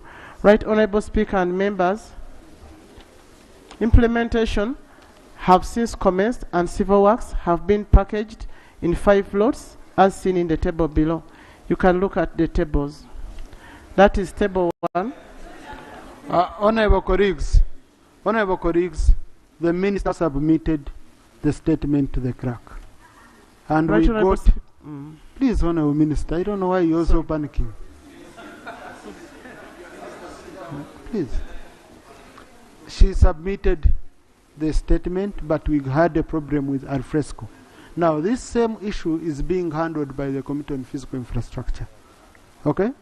In fact, they were supposed to be meeting Kasese next, if tomorrow wasn't for a public holiday. So I want, after the minister has submitted the statement, then I refer it to the Committee on Physical Infrastructure. We shall also be rectifying the system. When they bring the report, we shall be able to discuss. So let's allow her to finish. Presenting. Thank you, Right Honourable Speaker. I'm referring you to table 1. Point of order. Point of order, Honourable Speaker. Honourable Speaker, I know the front row, particularly the front row for the ministers, but I'm seeing a honourable member who is a perennial backup bencher like me, sitting on the front row with honourable both. Is the honourable member really in order to promote himself and another shadow minister seated on the other back? So is he in order to promote himself without going through the appointments committee and an appointing authority? Honourable, the essential minister already. Is he in order? Honourable Linus, we need the attention of the minister. Go back to your seat. And then we have any other colleague not seated in the right position? Very good. Honourable Minister, conclude. Right Honourable Speaker, I'm referring you to table 1. Allocation of road works. Honourable Minister, members don't have the tables. So go on conclusion. Okay. Details will be in the committee.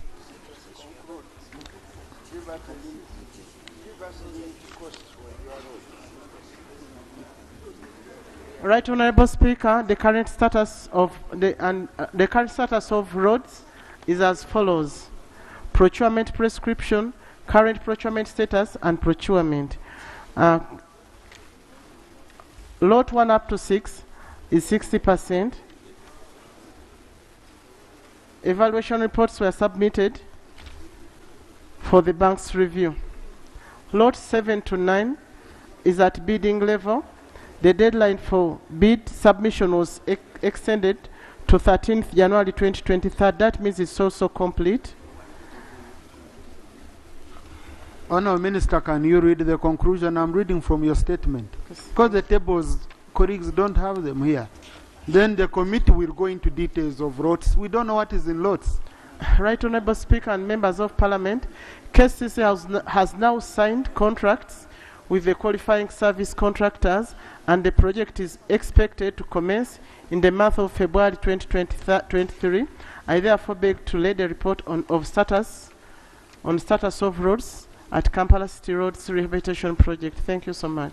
Thank you, Honourable Minister. The report is referred to the Committee on Physical Infrastructure. Please ensure you report back quickly on this matter. Members are mainly interested in the cost. I don't know about Chivumbi asking the unit cost. And we also want you to be clear. The unit cost per kilometer is what we consider. Because we've ever had a situation where a road of 4 lanes was expected to be costing the same as a road of 2 lanes. So it has to be unit road per kilometer per lane. Okay? For more details to come out properly. Lope, you have an issue?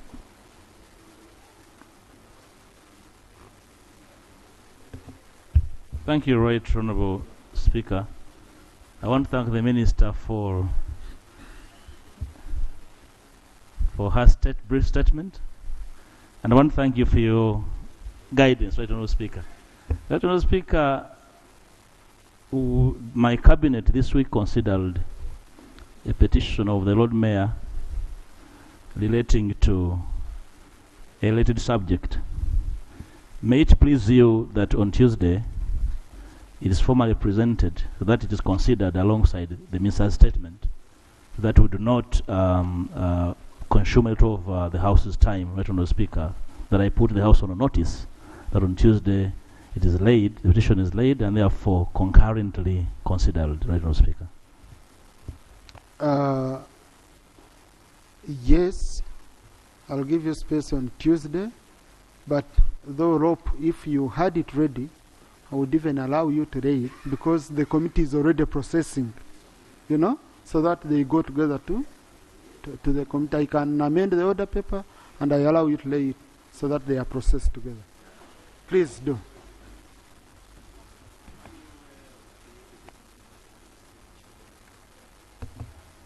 Thank you, Honourable Speaker, for the flexibility. Right, Honourable Speaker, you know, we missed the orientation, and the member is asking whether the petition is uploaded.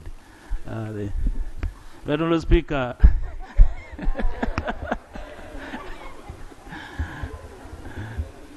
but I save his brushes and not mention his name. I beg to lay for the House consideration a petition of the Lord Mayor of Kampala relating to matters of maladministration and inflation of costs in Kampala State Council Authority, Honourable Speaker, for the consideration of the House. Thank you. The petition is referred to the Committee on Fiscal Infrastructure. Of course, this should be under KCCA, but because the Committee on Fiscal Infrastructure is already handling the matter, you know, I don't know. Yes, I know they can. I don't know how physical infrastructure now focused on KCCA roads. It should have been KCCA Committee on Presidential Affairs. So, yes, Honourable Chair.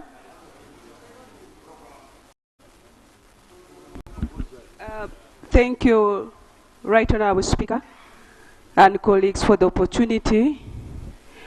KCCA falls under our committee, and in relation to issues of roads, we picked concern and we started doing our own investigations, and we received submissions 2 weeks ago, but I had not known that the same house had also requested the other committee to do the same work. But otherwise, we had started some work. Thank you. Now, this has been the issue, because what brings on this is the program-based planning which we adopted now as a country. Okay? So that's why the Committee on Fiscal Infrastructure took it up. Can I request the two chairpersons of the committee to meet? I don't know whether you might need my intervention, but you'd meet so that you harmonize, because we don't need to have two reports on the same issue here on the floor. Thank you, Right Honourable Speaker. We can do that, and we shall. Yeah. Thank you. Please. And yes, Chairperson, Physical Infrastructure. Thank you, Right Honourable Speaker. In as far as KCCA is concerned, even before the program-based budgeting, our committee had only the component of roads only. We've not been handling the other issues. Yeah. Thank you. Yeah, that's why I said program-based, you know, planning. So the roads program is under your committee. So meet with the chairperson, harmonize, they can transfer to you all the information they already have as a committee. Honourable both, you wanted to guide on the same? Yeah? Right, Honourable Speaker, you've already guided. And I just wanted to, for the record, is that it's possible for the two committees to process and they come with a joint report. Yeah. So where there's intersection, they can jointly meet and process the petition. Jonathan, that's also very good. You will get who will be the read, okay? The read team, so that you can, on presenting here, one has to present. So you will agree on who will be the read. Please sort it out so that we move quickly. But for now, I refer it to the Committee on Physical Infrastructure, which had already moved a step closer.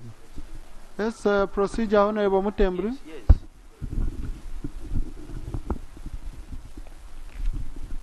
Right Honourable Speaker, I've had the benefit of looking at our Rule 32 as far as laying of documents or papers on the table is concerned. The rule is very clear. The clerk shall ensure that a paper to be laid on table is distributed to all members before it is laid. There is all evidence on record here that all the papers that have been laid on table have not yet been distributed to the members. And the Right Honourable Speaker, a paper is any document. It's also defined under the rules. A paper is any document, means any document in any form that may be laid on the table. Are we proceeding well by having these documents tabled contrary to Rule 32, Right Honourable Speaker? Thank you, Honourable colleague. The clerk distributes by uploading them on the system. Okay? So, and the moment a minister gives this document to the clerk, he has done his part. Okay? So you can't come and you say, Minister, don't lay here because the clerk has not yet put the document. If there is any action to be taken, it's administrative. It cannot store the business on the floor. Oh, please, okay? And the one of Honorable Mpuga, I've used my general authority under Rule 7 to allow him to present, because that's what is feasible. You know, sometimes we do what is feasible. That is what is feasible. I wait for Tuesday when we have again already submitted one document, so let them move together. But we shall ensure indeed the clerk always submits these papers on the system. Okay? Thank you. Next item. Item 4, motion for adoption of the report of the Budget Committee on the budget performance for the financial year 2021-2022. Now, colleagues, the Honourable Minister for Finance has been here with us, but she got an emergency and came to me here. It was to do with her child. So she talked to me. Unfortunately, it seems she looked for the shadow minister standing for her. She couldn't see him at that time, so she delegated Honourable Bahati.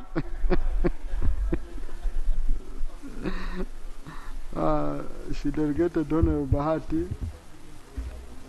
Mr. Speaker, I beg to move a motion for adoption of the report of the budget, for the adoption of the National Budget Framework Paper for the financial year 2023-2024 to 2027. Honourable, we are on 4. Sorry. Yes, sorry. Yeah? Oh, Honourable, that's item number 5. Let's start with number 4. Sorry. Yeah. Number 4 is for the chairperson. Okay. We shall call you on number 5. I'm sorry about that. Item number 4 is chairperson committee. Yeah. Right Honourable Speaker and honourable members, it is true the item which has been read is one of the issues to be considered by the budget committee. But Right Honourable Speaker, due to statutory timelines for National Budget Framework Paper, we are unable to complete that item. I request the House to give us up to Tuesday. But however, in the National Budget Framework Paper, which is coming, there are highlights on the performance of the budget for financial 2021-22 as provided under Schedule 3 of Public Finance and Management Act 2015 as amended. Thank you. Colleagues, the chair came and met me together with the shadow minister for finance, and we looked through this issue. I found the approach they had taken, they had just brought highlights and incorporated them in the budget framework paper. But we want it to stand out alone, because you see we've been passing budget after budget without exhaustively looking at the performance of the previous budget. So that's why we want it to stand alone, and we want it to be a standalone item. So we agreed that the committee goes back, they pick it out, that component, and enrich it and present it as a standalone item on Tuesday. But for now, when they are presenting the budget framework paper, you'll find in very important information in terms of highlights. And this is going to help us very much when we are debating the budget framework paper. Number two, the committee had been assigned. The committee had been assigned to assess the half-year performance of the budget. That's quarter one and quarter two. And I know many colleagues were raising many issues and we were saying, no, we are coming to that issue. And when we bring it up, we shall allow you to make presentations. But chairperson had some complaints. If you can put them on record, chairperson, so that I can guide. Right Honourable Speaker and Honourable Members, yeah, it is true the House gave us the assignment to handle, but we requested Minister of Finance to provide us with information about the expenditure for quarter one and quarter two. Up to now, we are still waiting. They only gave us the releases, the figures in terms of releases per vote, but the actual expenditure was not given. So my appeal, Right Honourable Speaker, sir, that you prevail over Minister of Finance to give us that information on expenditure part by Friday, then when we process both reports by Tuesday. Thank you. Yes, Lob.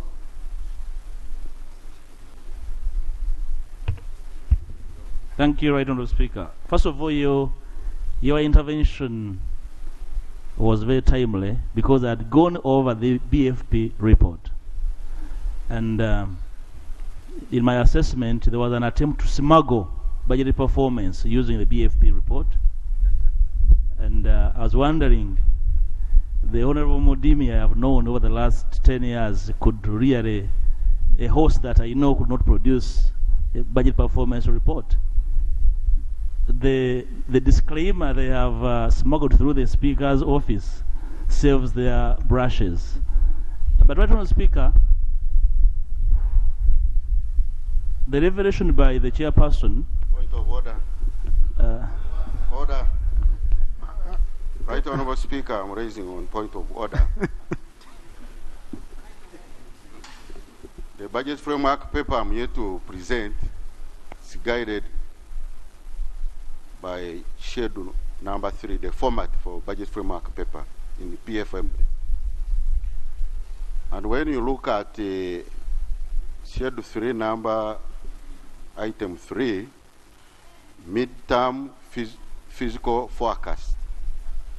The midterm forecast, physical forecast, shall cover the previous 2 financial years, the current financial year, and the next financial years, and shall indicate in respect of each financial year the following economic variables for non-petroleum revenue of government in respect of tax revenue, non-tax revenue, and external grants for annual budgets and projects, petroleum revenue, expenditure, and net lending for government.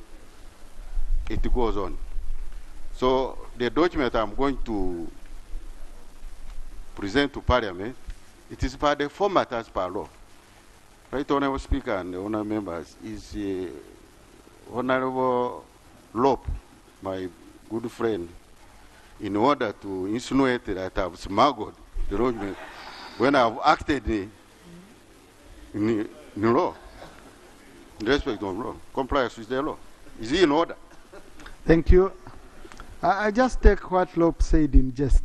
You know, it's I take it in jest. I know you are just pulling your leg. You're very good friends, but I can also see your concern is what goes on record here. I'm sure Rob can clarify it better, what he meant.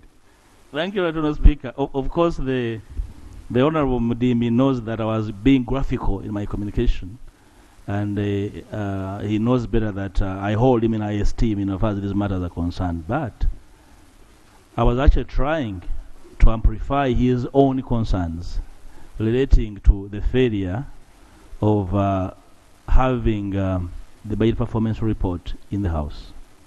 In fact, Honourable Speaker, the House has every reason to reject the BFP report without a performance report. And I do not know why the very able chair would allow the Minister of Finance to get away with this kind of flimsiness in management of public affairs. Right Honourable Speaker, I would like to request for your indulgence to compel the Minister of Finance to avail this information, because failure or actually deliberate refusal is an affront on the powers of Parliament.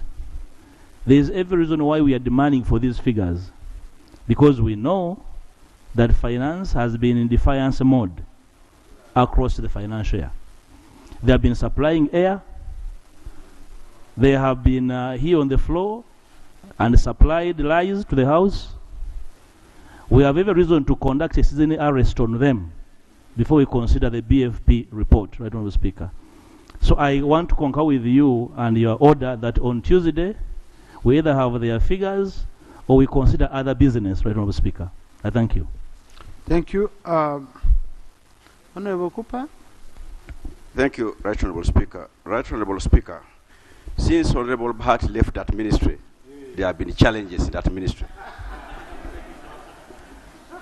We may demand that Honourable Bhat gets back to this ministry. Right Honourable Speaker, there are 5 ministers in that ministry. 5. 1, 2, 3, 4, 5.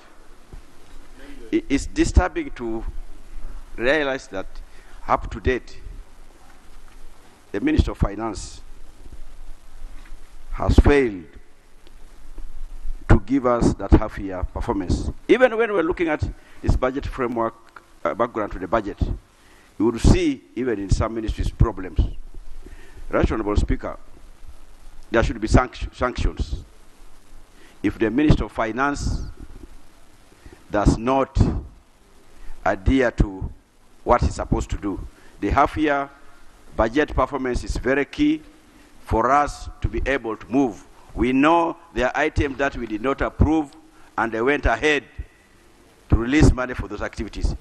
Could that be the reason why they are being very cagey in releasing the half-year performance? So, Right Honourable Speaker, we want to really plead to you that there should be really sanctions if by next week, Tuesday, Minister of Finance does not bring this half-year budget performance.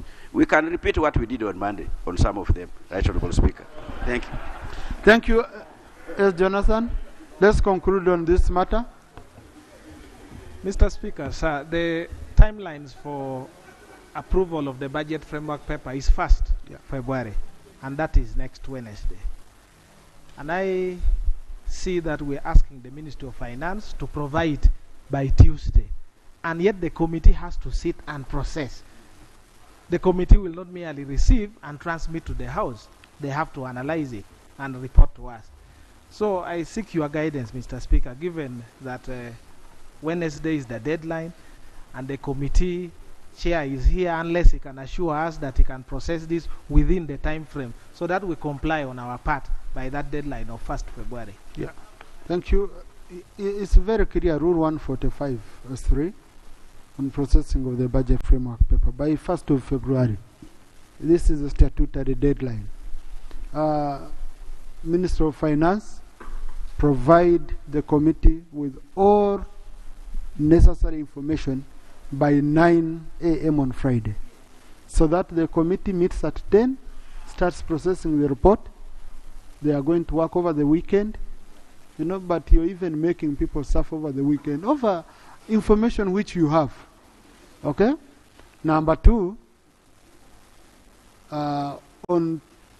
we shall have a full day, a half day debate on the budget framework paper on Tuesday. And we hope to consider it on Tuesday. But I will not preside over a House to consider the budget framework paper without a certificate of compliance for climate change requirement. The minister committed here on the floor. I have taken it upon myself. I've been calling in the ministry. I even reached an extent of calling in the Ministry of Water to ensure this is done, because we have to do what is compliant with the law. I don't want us to do work here and someone takes us to court. You know, these days we have very many lawyers in town. wanting to show Parliament, any institution, even individuals, that you're not doing your work, please. I'm just putting you on notice. On Tuesday, if we don't do it, I will allow debate, but I will not put a question. That one I've told you, Ari. Thank you. Next item. Item 5, motion for adoption of the National Budget Framework Paper for the financial years 2023-24 to 2027-28. Minister for Finance.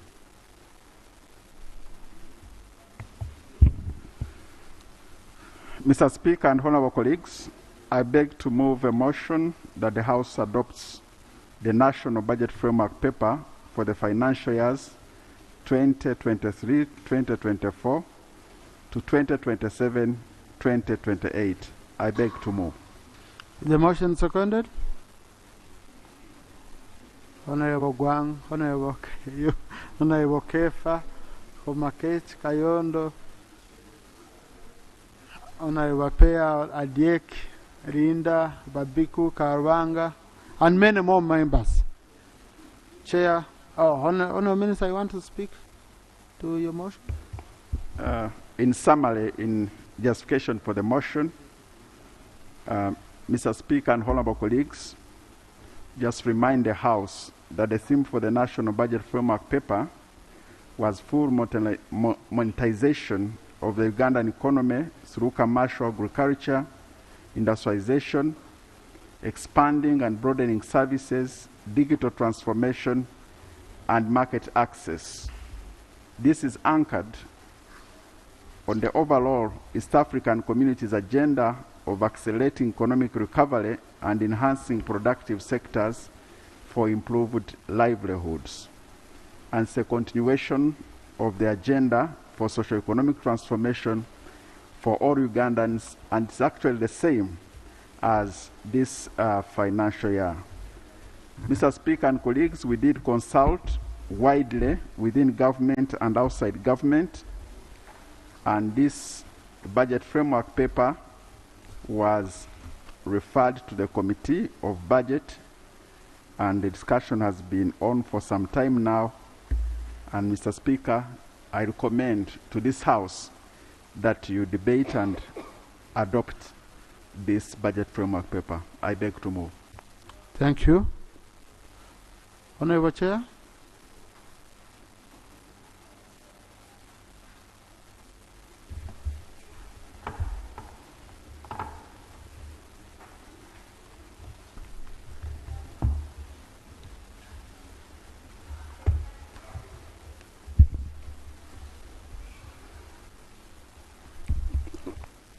Right Honorable Speaker and honorable members,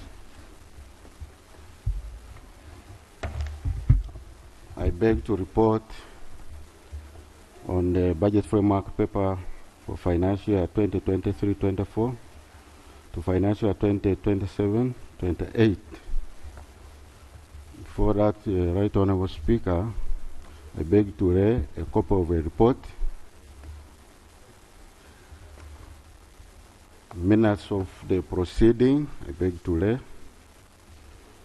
the copies of sector committees, I beg to read, and the opposition response on the budget framework paper, which is also contained here is our documents. I beg to read.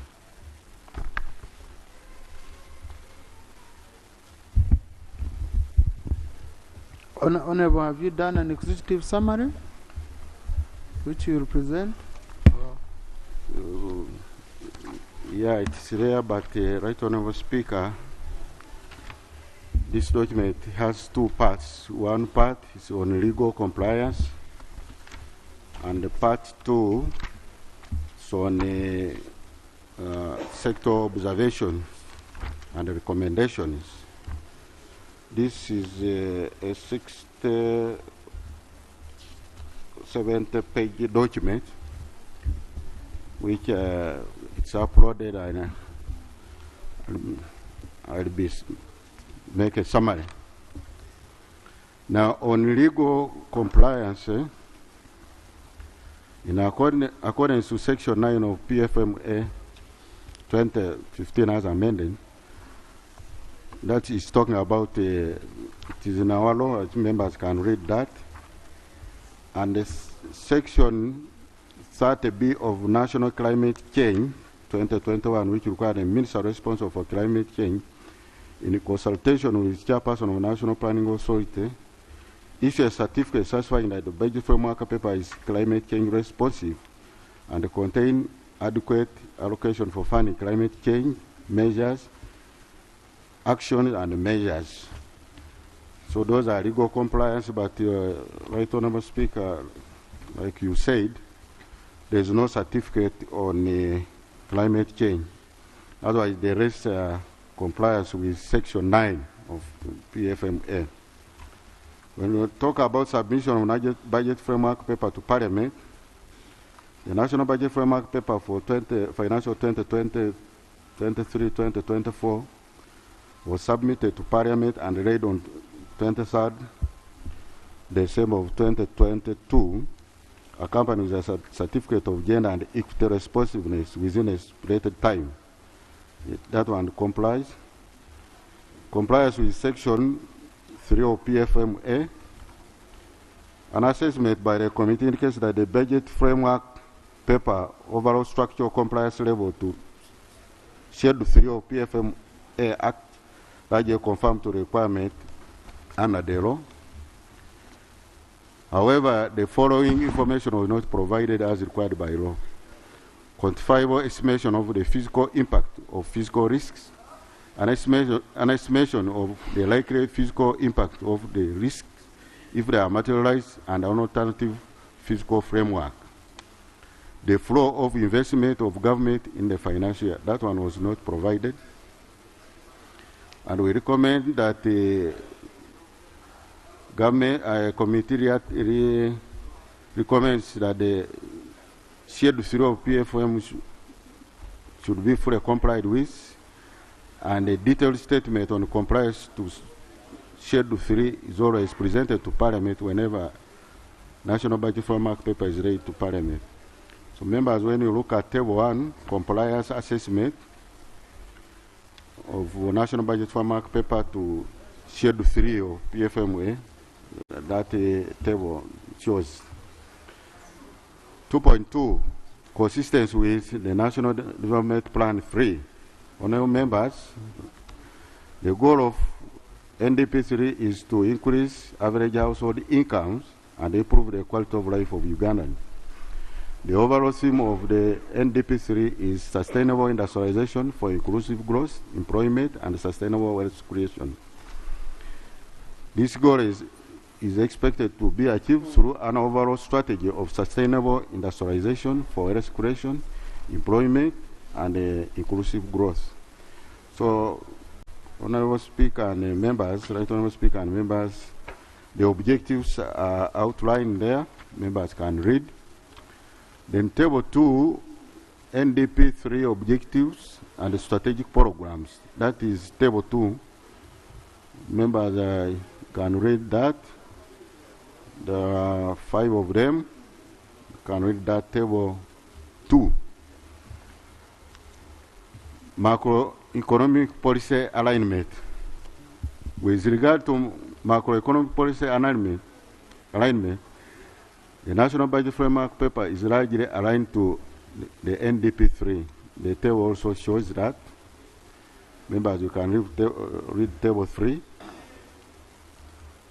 Number B, allocative efficiency alignment.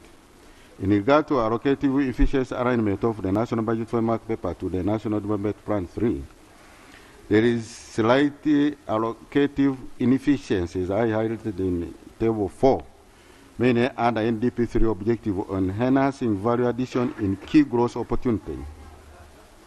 It is important to note that the projected budget allocation in the financial 2023-24 towards this program that contribute directly to enhancing value addition in key growth opportunities is only 5.6% of the total budget. and only 4.7 of the total projected budget for the financial 2023-24 has been allocated to the program. That contributes directly to strengthening the public sector capacity to drive growth and create jobs. That table 4 also shows the allocation, assessment of allocative efficiency, alignment. So members should read that table 4. It goes up to page 10. So members, in that regard, there's a statement here. Honourable members, efforts was made by both National Planning Authority and Ministry of Finance to align the national budget to NDP 3 by providing processes and guidelines aimed at linking the budget to NDP 3 through Program Implementation Action Plans, PIAPs. However, the alignment of the NDP 3 to the budget has averaged at 60.3% over the last 4 years, notwithstanding many unfunded priorities. According to NDP 3 medium-term review report by National Planning Authority, the following challenges have been constrained the effective alignment of national budgets to NDP 3. 1, the NDP 3 contains more projects than what can be financed by the national budget. 2, program planning, costing, and monitoring capacity in both MDAs and local government is still inadequate, and this has constrained the program-based systems. The PIAP's results framework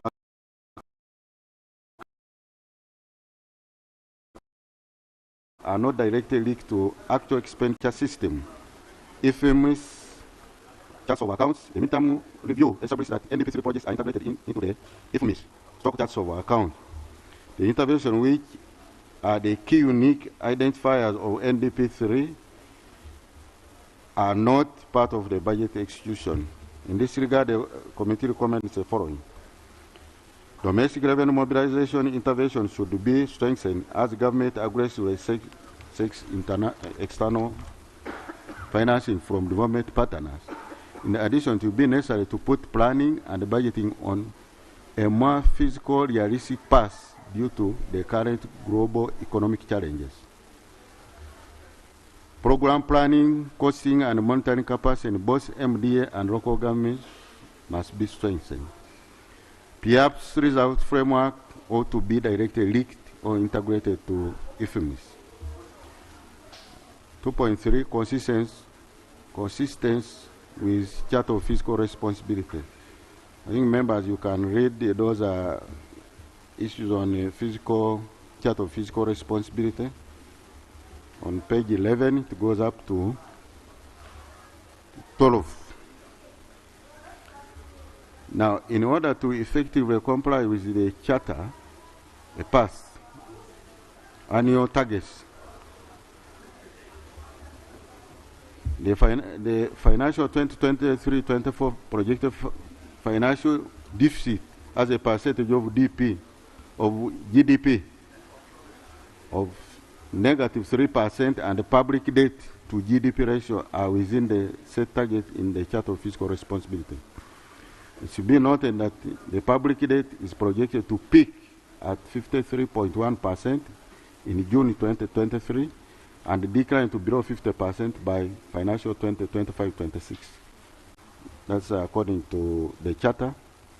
The committee recommends that the budget for the short and the medium term fully complies with Charter for Fiscal Responsibility requirements, and any deviation must be guided by Section 7 of PFMA, inclusive of the reasons for deviation and adjustment to be done to bring the nominal debt to GDP back to the Charter for Fiscal Responsibility Charter path over the financial years. 2.4, Gender and Equity Responsiveness. Members, you can read that section talks about the certificate of gender which you have been processing, and the committee has observed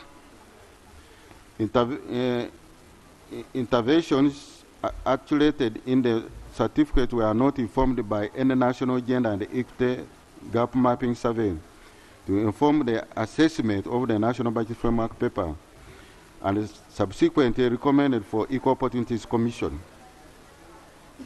The late submission of Program Budget Framework paper to Equal Opportunity Commission affect the timely assessment and production of the assessment reports, and hence hinders the timely issuance of the certificate. Some MDAs do not possess adequate capacity in gender and equity data segregation, costing and budgeting of gender and equity intervention, among others. We recommend Equal Opportunities Commission is supported to undertake periodic national gender and equity gap mapping survey. More capacity building should be undertaken under all MDAs, especially with regard to gender and the budgeting assessment. Then the program secretariat to do that will not submit the required program BF budget framework paper on time should be subjected to sanctions as provided for in section 78 of PFMA Act 2015 as amended. So, Right Honorable Speaker and members, Table 6 talks about gender and equity performance. Members, you can read that. Other programs like digital transformation, squad 0. Sustainable energy development, also squad 0. Mineral development, squad 2%, as highlighted. The issue of the climate change, as I read, it was not provided a certificate. So we recommend that the ministry responsible for climate change complies with the law and present before Parliament a certificate satisfying that the budget framework paper is climate change responsive. Now we are looking at economic and budget performance. The 3.1 economic performance, we are talking about economic growth. This is largely for last financial year 2021-22. Right Honorable Speaker and members, since I'll be presenting a report, these are highlights. It talks about economic growth. I'll bring the details. It talks about inflation, interest rates, exchange rate, external development, sector development, employment, public debt. Let me read on public debt, because there is a statement by Auditor General. According to National Budget Framework paper, the stock of public debt increased from Uganda shillings 19.54 billion US dollars in June 2021 to United States dollars 20.99 billion in June 2022. As a share of GDP, the public debt increased. Yes, procedure, Honorable. Thank you, Right Honourable Speaker. Right Honourable Speaker, we would love to follow his presentation on our iPad, but there's no network. The ICT department, they are telling us the network is down, and we are not having access to what is reading. I really pray, Honourable Speaker, it will be very important for us to follow very closely. Thank you. Ensure all our screens are on. And the yes, but what is saying, like the ones here cannot look at that screen. Okay, so they have to see the other screen. But colleagues, this is going to be rectified. Okay, and colleagues, this is going to be rectified, and the debate will be on Tuesday, so that you can have enough time to read through the weekend. So. That's why I told him to do a summary, but the whole document is going to be uploaded so that you receive it on your fresco, and then on Tuesday we shall have a debate on this matter. Honorable Enos, you have an issue? Yeah, through you, Honorable, Right Honorable Speaker. I also pray that you compel all the ministers of finance to be here on Tuesday. genuinely to have Honorable Bahati as the representative of the ministry, and yet the document we are about to debate has a lot to do with the Minister of Finance, has a lot to do with all the other 5 ministers. I pray that through you compel them to be here on Tuesday before we debate, or the day we have to debate the document. Thank you so much. Yes, I already talked to the full minister. He's hosting the president tomorrow. He was hosting the vice president today. That's why he's not here. But also the rota they submitted. The Honorable Evelyn Aniti is the one who is supposed to be here today. But she got an emergency and she has been here with us. But on Tuesday, they will be here.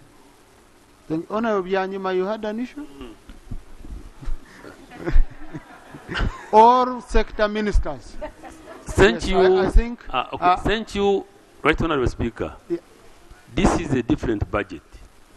We are all ready together to have a good budget. However small, but we want an impact. So we expect, as you have put it, all the sector ministers to be here so that we can cut the cake and proportionately to this country of Uganda. Not constituencies, but to this country of Uganda. These people have been taking us for granted. You know, so let's put our heads together, each one have a copy, either on your iPad or a hard copy, so that we can really have a full debate and ensure that we can have a budget in the sense of the word budget. Not a budget we approve here and you do something else. I thank you. Thank you. Colleagues, you will have, of course, soft copies because we shall consider a report. Okay? We shall consider a report. And Government Chief Whip, through you, we need all sector ministers to be here. You see, we've been used to doing a budget, like a budget framework paper, in 30 minutes, and you're done.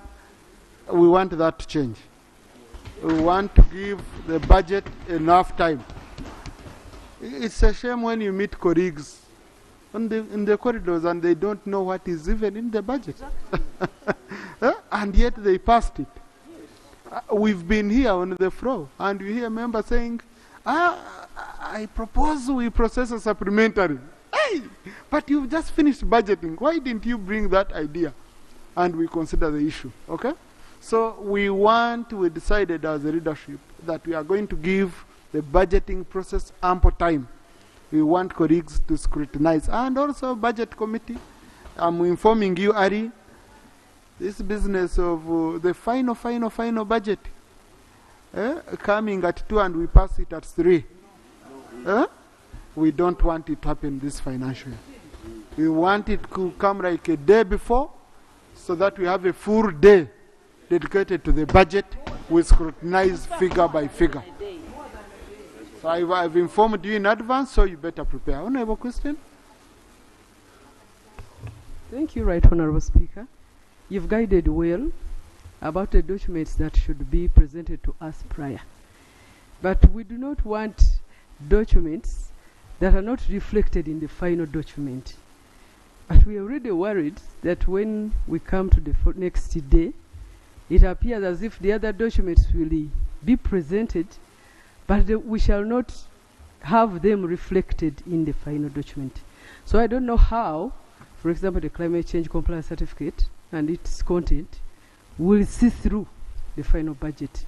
Likewise, on other documents that, especially the projections and how we are, and the expenditure documents. That is my prayer, that they should be reflected, not just sharing with us. Sure, Honorable. Thank you. We have started the budgeting process. If it cannot be reflected at this stage, at least, okay, now we shall be having it as we go into the full budget and figures, you know. Honorable, I think, Max, I think as long as we have it, it's available to you, you'll be able to use it as an instrument, as a team, isn't it? And it will be very, very helpful. The only thing I heard the chairman saying the Minister for Water should present it here. No, it's the Minister for Finance who should have sought for it, not the Minister for Water to say, I know you're budgeting, I therefore give you a certificate.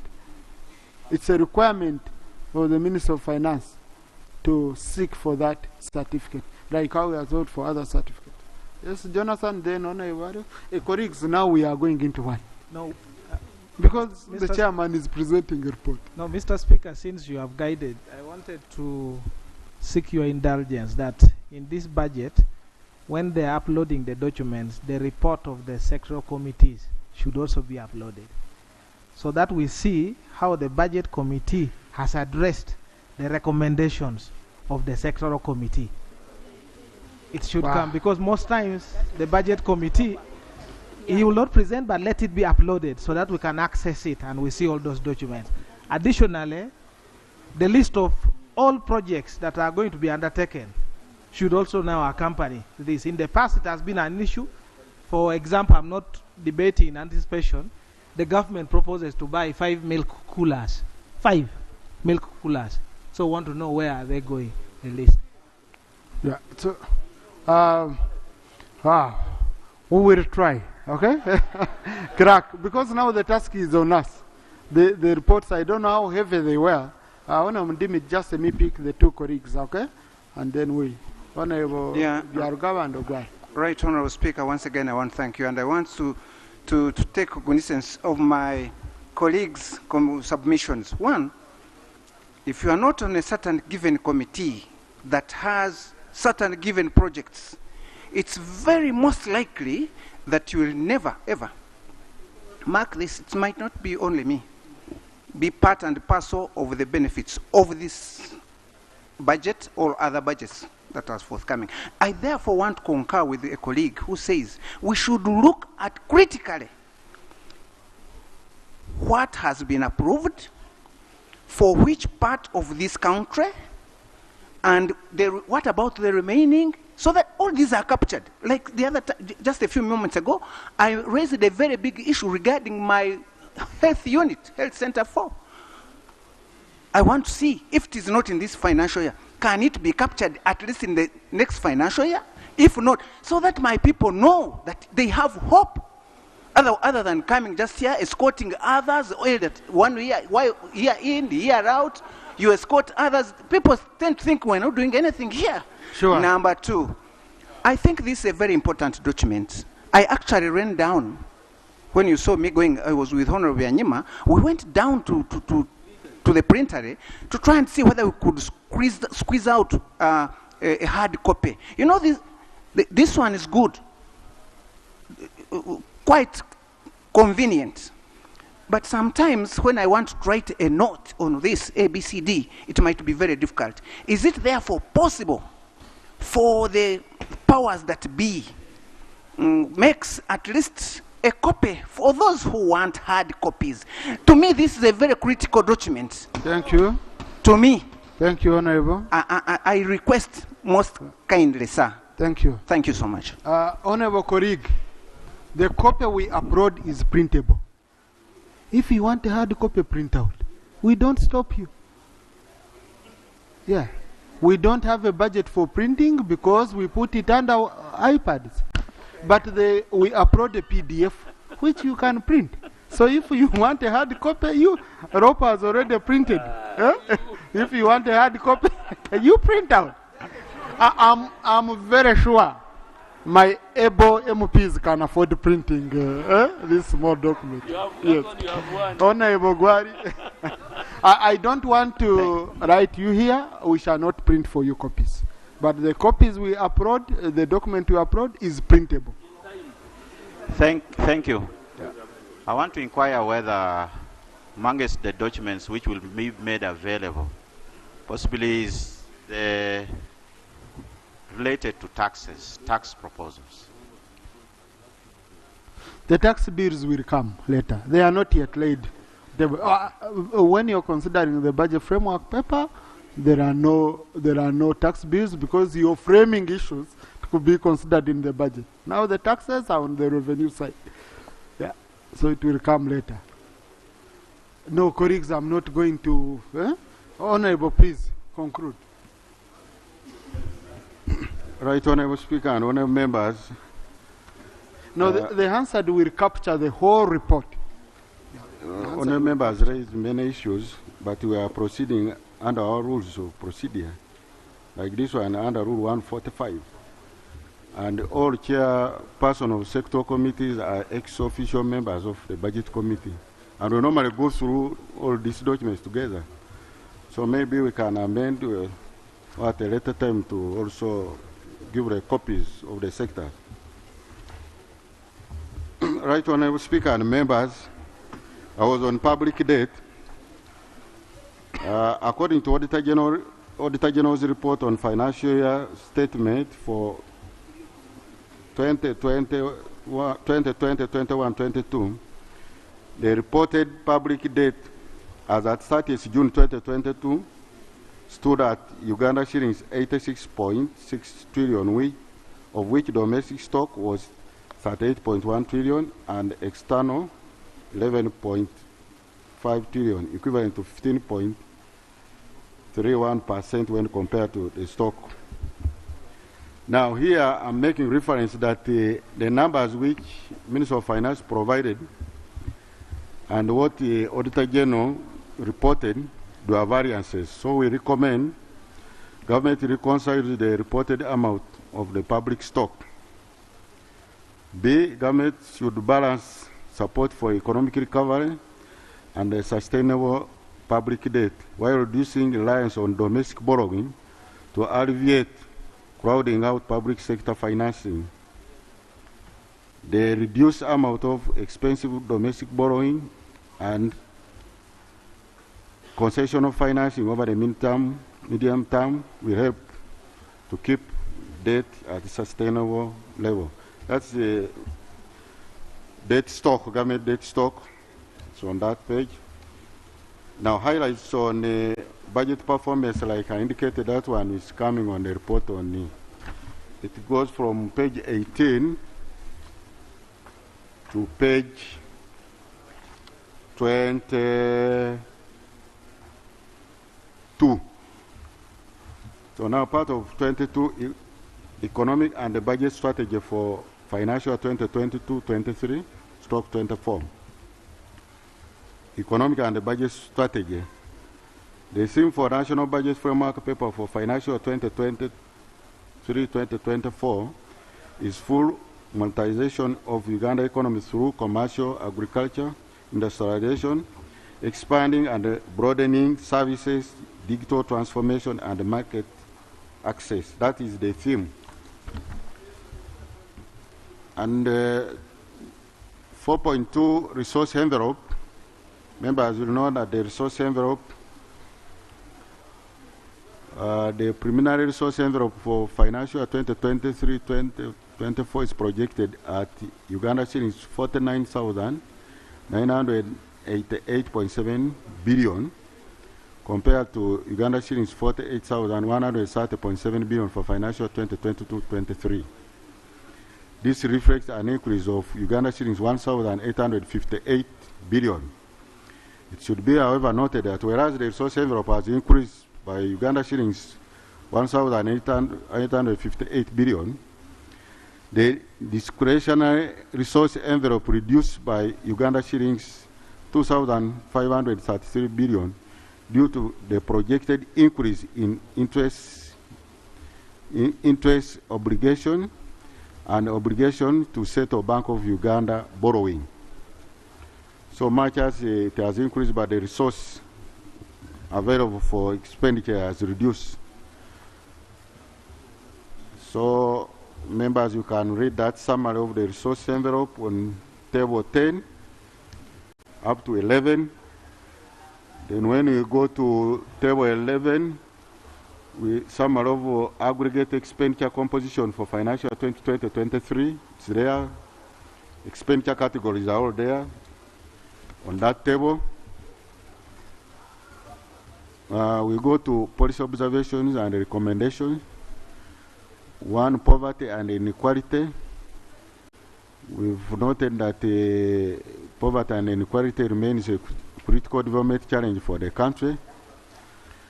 And here we recommend that there is a need to strike a balance between infrastructure and human capital development, as well as we engage development partners, especially under the program of human capital development.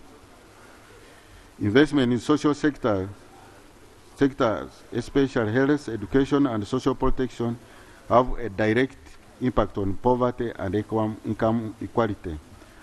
So we are proposing that the government should focus on that. There is a public investment management. That one is there. And there is a recommendation that there is a need to undertake project due diligence through rigorous feasibility assessment to gauge the viability of the projects. This will ensure that projects are well structured, commercially viable, and will provide value for money. Government undertakes real-time monitoring of development projects, and biannual monitoring reports are presented to Parliament to enhance oversight of the project implementation. Government develops a comprehensive legal framework on public investment management. Government fast-tracks the development of a policy on acquisition of right-of-way and the corridors for the development of infrastructure to ease planning and avoid delays in infrastructure development. Government sequences projects with priority given to those generating a big gross dividend.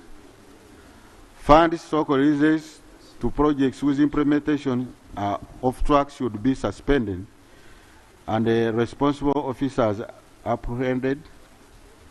There is a need to further review government entire project profile in order to assess the projects which should exit the project investment plan.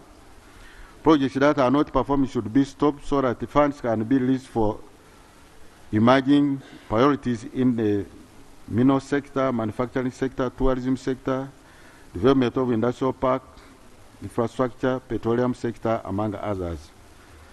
NDP core projects, there is a statement on that, and we recommend that there is a critical need to scale up revenue mobilization to fund these core projects. B, in order to benefit from the PPP financing, given its complexity, there is a need to enhance skills development in project financing, legal provision for contracts, and the contract monitoring based on outcomes. PPPs organized by communities should also be encouraged by government. We say government should start exploring other options to finance large infrastructure projects. Government should consider alternative financing models, these including issuing of long-term infrastructure bonds. Government should also mobilize large surplus institutions to finance infrastructure projects, such as pension funds, and in particular NSSF in Uganda. Here. NDP 3 overall implementation framework, there's a statement there, and the committee recommends that through the ongoing process, developing an implementation framework for the entire plan should be given a priority. Resource mobilization, members, you can read also on that one. And we recommend that 1A, fast track the implementation of domestic revenue mobilization strategy and develop an effective implementation action plan for the domestic revenue mobilization strategy. This should include establishing policies to formalize the informal sector. B, develop a national tax policy that would form the basis for effective tax legislation and tax administration, as currently there is none. C, implement a coordinated approach to revenue mobilization across government ministries, departments, and agencies to improve revenue mobilization effort. D, widen consultation on tax policy design. Wider consultation on tax policy design should be given a priority to draft tax policies into laws and to avoid tax policy reversals. There's a statement on the program-based budgeting reforms. Members, you can read on page 29. And we recommend A, fast-track the full implementation of the program approach, including, among others, finalization of the upload of the program budget system, shifting from MTF resource allocation to be done by programs, and strengthening the program secretaries so as to improve its effectiveness and increase its associated benefits. Program secretaries should be at the center of allocating resources within their programs. B, fully strengthen the program secretariat for both technical and financially, and which are resourced annually through the budget. National planning authorities should spearhead the production of regional plans in line with regional divisions. The authorities should also consider establishing regional offices to support routine implementation of planning. D, to enhance budget efficiency, there is an urgent need to introduce annual program spending reviews, expenditure tracking, prior to budget processing, what we are going to discuss next week. These reviews should be used as partly the basis for giving resource allocations. Without spending review, the risk is that programs which are ineffective, low priority, or which have outlived their usefulness will continue to draw on public resources. And E, strengthening functionality of M&E and the statistical units within the planning department. Supplementary budgets, members, it has been an issue. We recommend that we stick to the law. Government should stick on for proper planning. And the expenditure should not exceed the 3% threshold limit. Domestic areas, there's a statement on domestic areas. Right Honourable Speaker and members, the stock of domestic areas is at 4.6 trillion. And this current budget, almost 700 billion was provided to clear domestic areas. However, next budget, the projection has gone down to 200 billion to clear the domestic areas. So we are asking ourselves that a stock of 4.65 trillion, if you provide 200 billion annually, it will take a number of years to settle these areas, and these are suppliers, Right Honourable Speaker and members. Some of these people, they borrow the money to do business with government. Financial institutions have sold their properties. They are largely destitute now, but they have done work with government, so government should give a priority. So when you go to program, there is agro-industrialization. Members, you can read that statement there. Government give priority to effective implementation of Pillar 1, production, storage, processing, and marketing of the PDM model. Government also give priority to access to extension services by recruiting more extension services.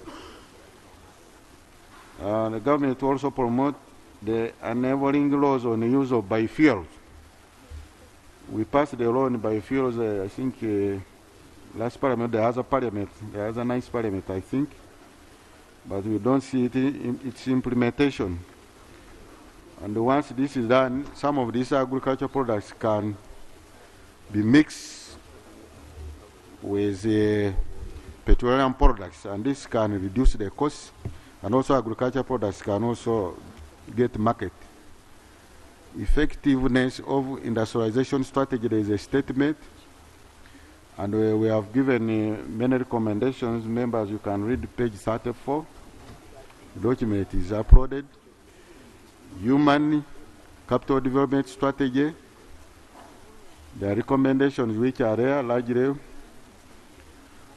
we are saying more resources to be given to education and health sector.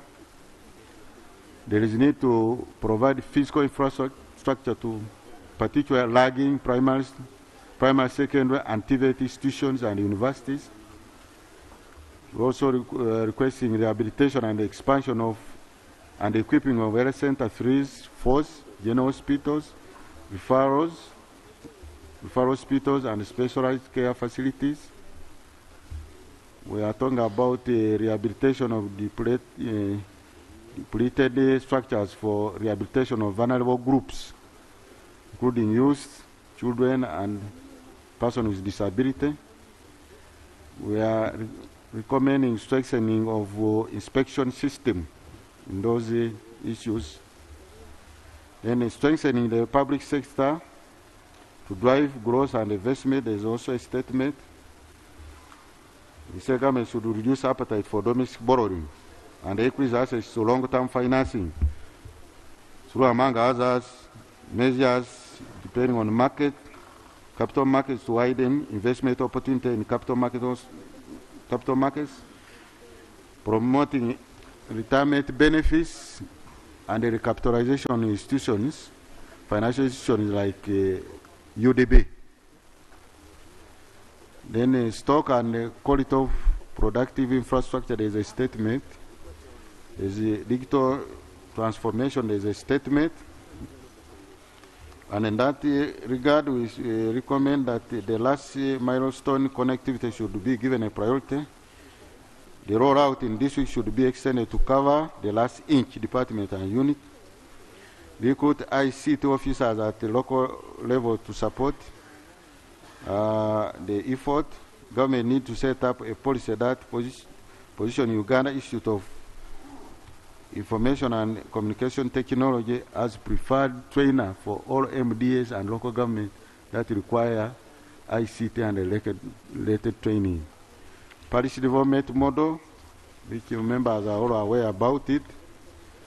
There is a statement on it, and we made a recommendation that the PDM Secretariat will need to be empowered with enough human and financial resources and the mandate to be the one to speak for government on the PDM.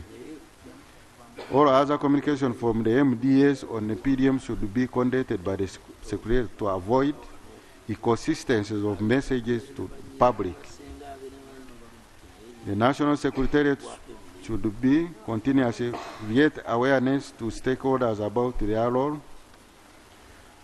Local government needs to provide continuous capacity building on management of association financial literacy for both the parish chief, parish development committees, circles, and the enterprise groups, integrating mindset change in business advisory services delivery and extension services to agriculture producers.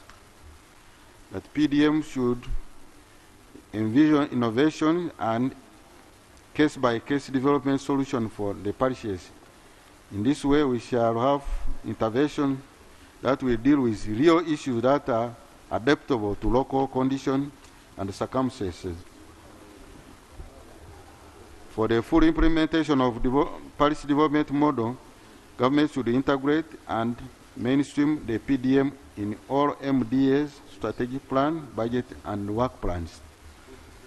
Mr. Speaker and honorable members, we have realized that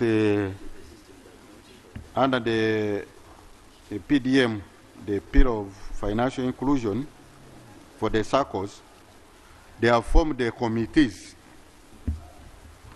parish development committees, all that, but there is no facilitation given to those committees. I don't know how they are going to sit to do that work. What we are trying to say, I'm not anticipating, but they have to encroach on the money which government will give if it's not provided. That is obvious.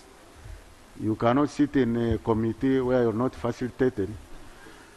So we request that the government should provide funds to those committees.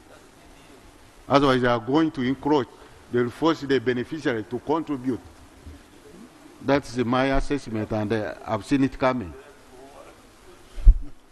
So, Right Honorable Speaker and honorable members, we have Part 2, Committee Observation and Recommendations. on vote plans and expenditure. These are now issues on the committees. So members, I think you can read. We have committees which are all there. The committees move up to the end where we have the summary.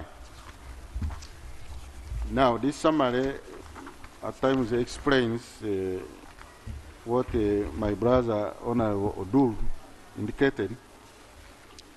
We've tried to list the items which the committee brought to us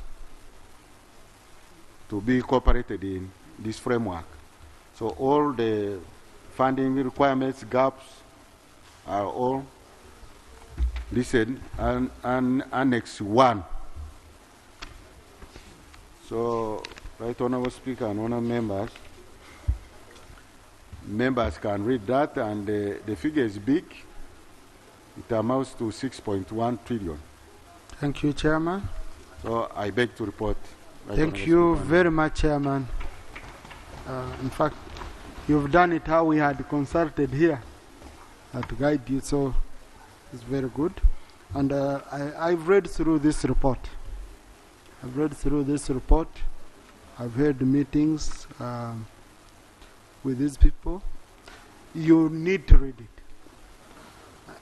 I can tell you on Tuesday I'll be tough on a debate. If we come here to debate, and because you've not read, and for you to be just referring to a small bridge in your area which even falls under local government and cannot be reflected here, you know, Honorable Nathan has advised you that it can be captured.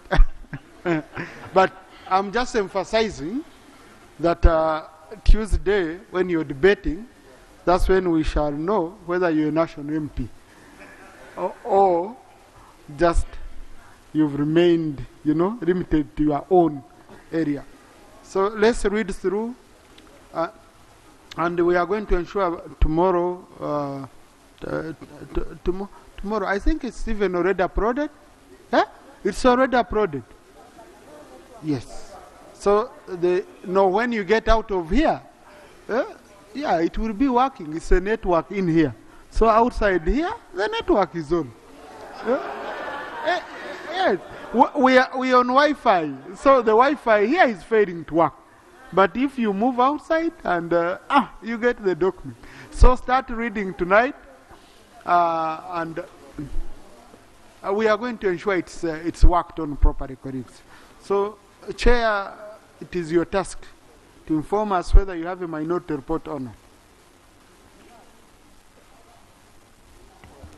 Yeah, Right Honorable Speaker and Honorable members, I have not seen any indication on a minority report because you have been processing this work with the Honorable Mwanga Chivumbi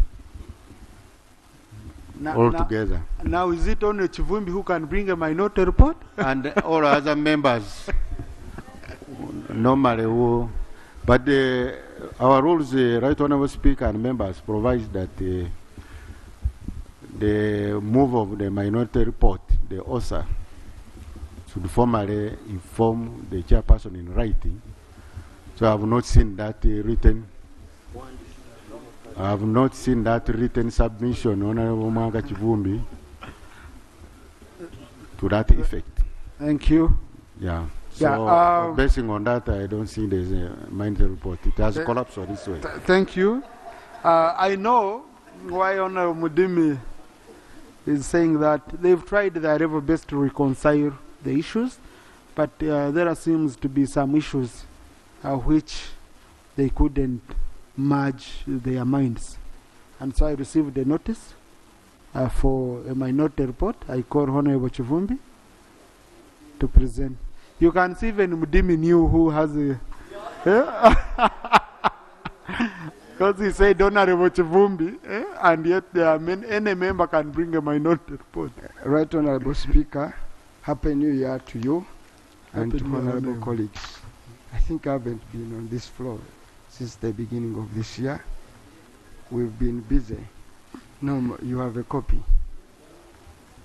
Don't mind, it shouldn't be a problem. They'll be I discussed never on had your own Tuesday. copy also. It's on the screen. Right Honorable Speaker, I'll go straight to... But at least the speaker should have a copy. If you have an extra copy, you can share with me. But go on, Honor.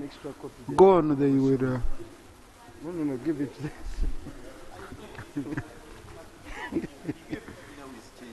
Right Honorable Speaker, I have only 8 dissenting opinions.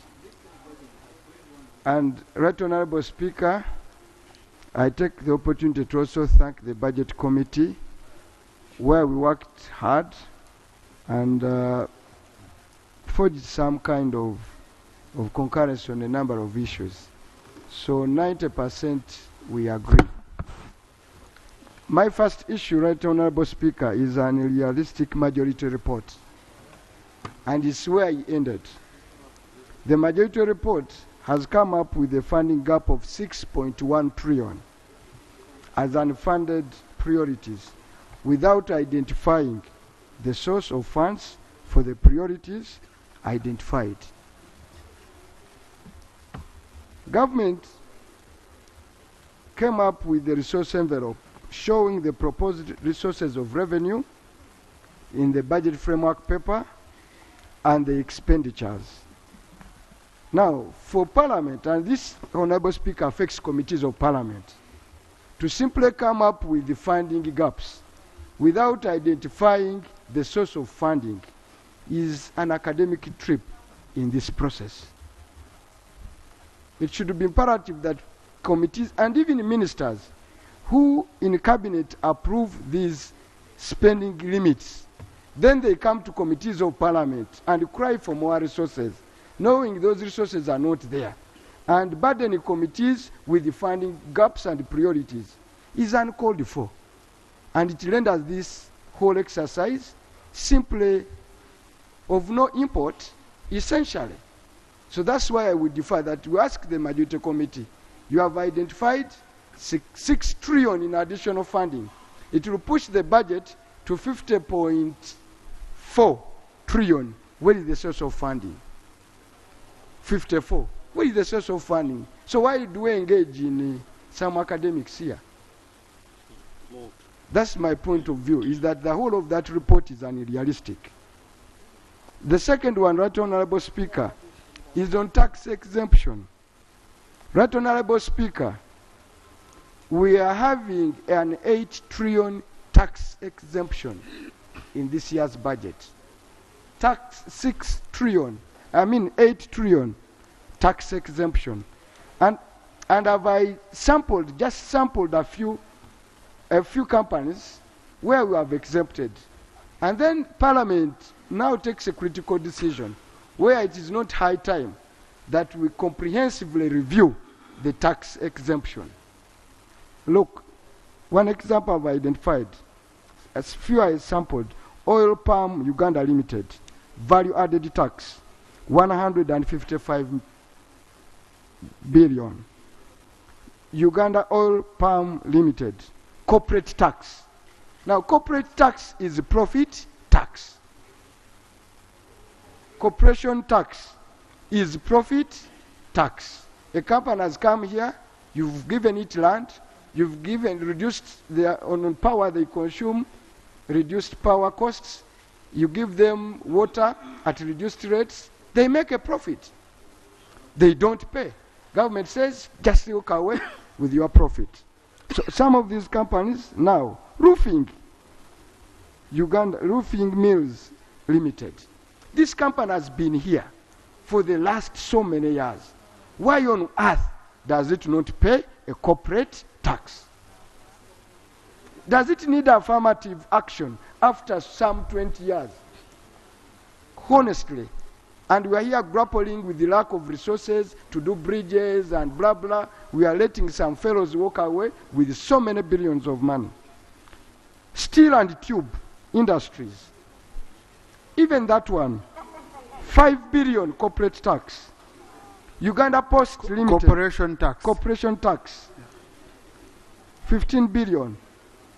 Uganda Post Limited, value added tax. Uganda Post Limited, payee. Now, when it comes to payee, where they don't pay payee, Honorable colleague, let me tell you what happens. That when government of Uganda exempts a company not to pay payee, government of Uganda goes its way to pay that money. That means me, the poor me, I'm paying payee on behalf of Post and Telecommunication, Uganda Post. That's what happens. And we are in this era budgeting with this kind of mentality. And that goes to Uganda Post Limited. You go to spinners. This fine spinners, Uganda Limited. For example, stamp duty. The government of Uganda not only gave them every incentive, we even gave them 20 billion working capital. Still they can't pay stamp duty. Worth 13 billion. Actually, 239 million. Stamp duty. Why? There's this Chinese company here called Finance Ishugi Construction PSV Limited. It's a special purpose vehicle. It can't pay payee. And so many others, specialized hospital, Rubo and those ones, they can't pay payee. So, our appeal, right, honorable colleagues, last year, honorable speaker, we passed a resolution. Just Honorable Chivumbi, what I just wanted to understand is where I'm seeing withholding tax. Yes, that is withholding tax. Go on. Yeah, withholding tax. People refuse to pay withholding tax, and we excuse them. Now, we are talking about, that's why we have accumulated 8 trillion in tax exemption. We have a doctoral over, honorable speaker will come to it, of an equivalent amount of money, where government has failed over years to pay. So if you reviewed this, and just realized some 4 trillion out of 8, we can easily balance up our books and be able to do more. So it is high time this parliament put up a committee of inquiry into tax exemption.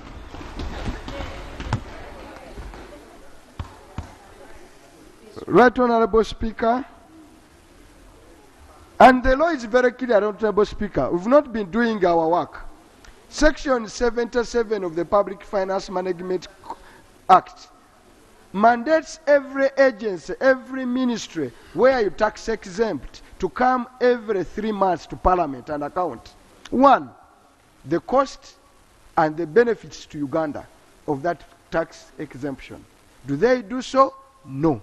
Therefore, we should go for a committee to fully overhaul these tax exemption procedures in Uganda. And the Minister of Finance has been taking it upon himself to say, I exempt this, I exempt this, I exempt this, as if these are personal coffers. Right, Honorable Speaker, the second point, now, Honorable Mudim, you see why I should come up with the Mainito report. I'm just joking. Right, Honorable Speaker, an idealistic resource envelope. Right, Honorable Speaker, the issues we get with the Minister of Finance is that they come here and give you a resource envelope of 49 trillion. And on 1st July of every month, they sit down before we go to another financial year and do a supplementary reallocation on day 1. The essence why they come up with the ballooned resource envelope that will not be fulfilled is to have a bigger cut of a third. Is it a third? The 3%. So that they have a huge, for which they will do secondary appropriation. Go ahead and fund items that were rejected by Parliament. But when I look at the resource envelope, they are telling you they are going to revenue is going to rise by 3 trillion. Now, when I look at the last 5 years, not any single year have we really met our revenue targets. Not in every single year. So how do you fool us that this year you are going to realize 3 more trillion without any added tax, because inherently the homogeneous growth of the economy projected at 6% will give you that tax yield. It has not happened, and you are based on that anticipation to draw a national budget. And we are here 49 trillion, you raise the expectation of the country, and when you look at this table, which I've written down here, Right Honorable Speaker, not in any single year have they realized 100% tax revenue or a surplus. But what has been rising, honorable colleagues, every single year, spontaneously, has been debt. When you study the column of debt progressively, I think in this table they should have missed the Honorable Chivumbi, as you get that, because we usually hear URA announcing we've corrected surplus, okay? Now, I thought the targets given to URA are targets against projected revenue in the national budget. Yes. But you are saying they've never realized 100%, but they're always saying they've corrected surplus. So because monthly target should be projected against the projected revenue, we pass here. Actually, Right Honorable Speaker, the source of my table is the table that was supplied to us by URA. URA shows it's only 1819 when they met the target. But in 1920, they targeted 20 trillion in revenue collection. They collected 16. In 2021, it was 21 trillion. They collected 19. 2021-22, it was 22 trillion. They collected 21. So it's only this year that we don't have. So the figure they are giving the country, we are collecting supplies from where? From where? So that's why failure of that collection is that every single year the borrowing, 1819, we borrowed 24. The borrowing was at 24 trillion. 1920, the borrowing went to 28. 1920 went to 28. It's meaning 2019, 2020. 2019, very 2020. Simple. So I'm only reading the other figures. 2019, 2020, it went to 28. 2020, 2021, it went to 30, no, to 70. The borrowing is down. That is the debt stock. The borrowing went to 36. Last year, it was 35. Net borrowing in total, from 44 to 57 to 70 to 78, we are now at 86. The reason why we are performing that way is because we make unrealistic budget revenue collections.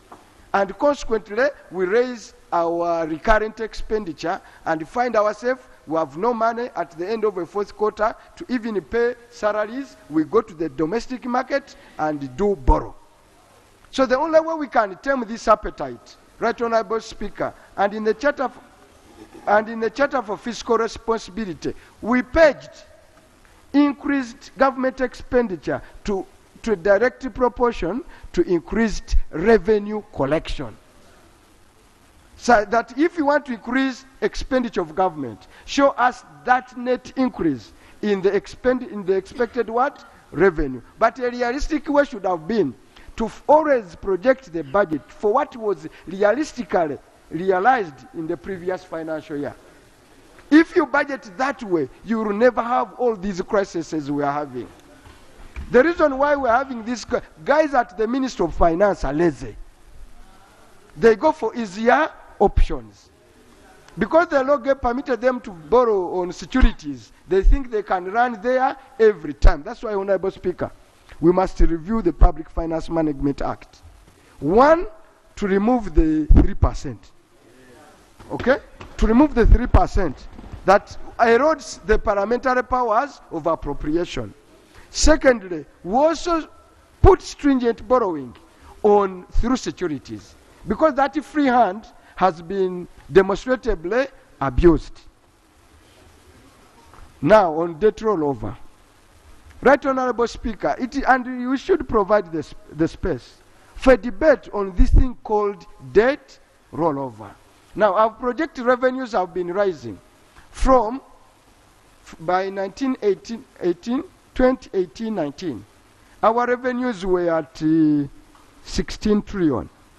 We are now, even by our poor standards, we are now at 25, okay, by our poor standards.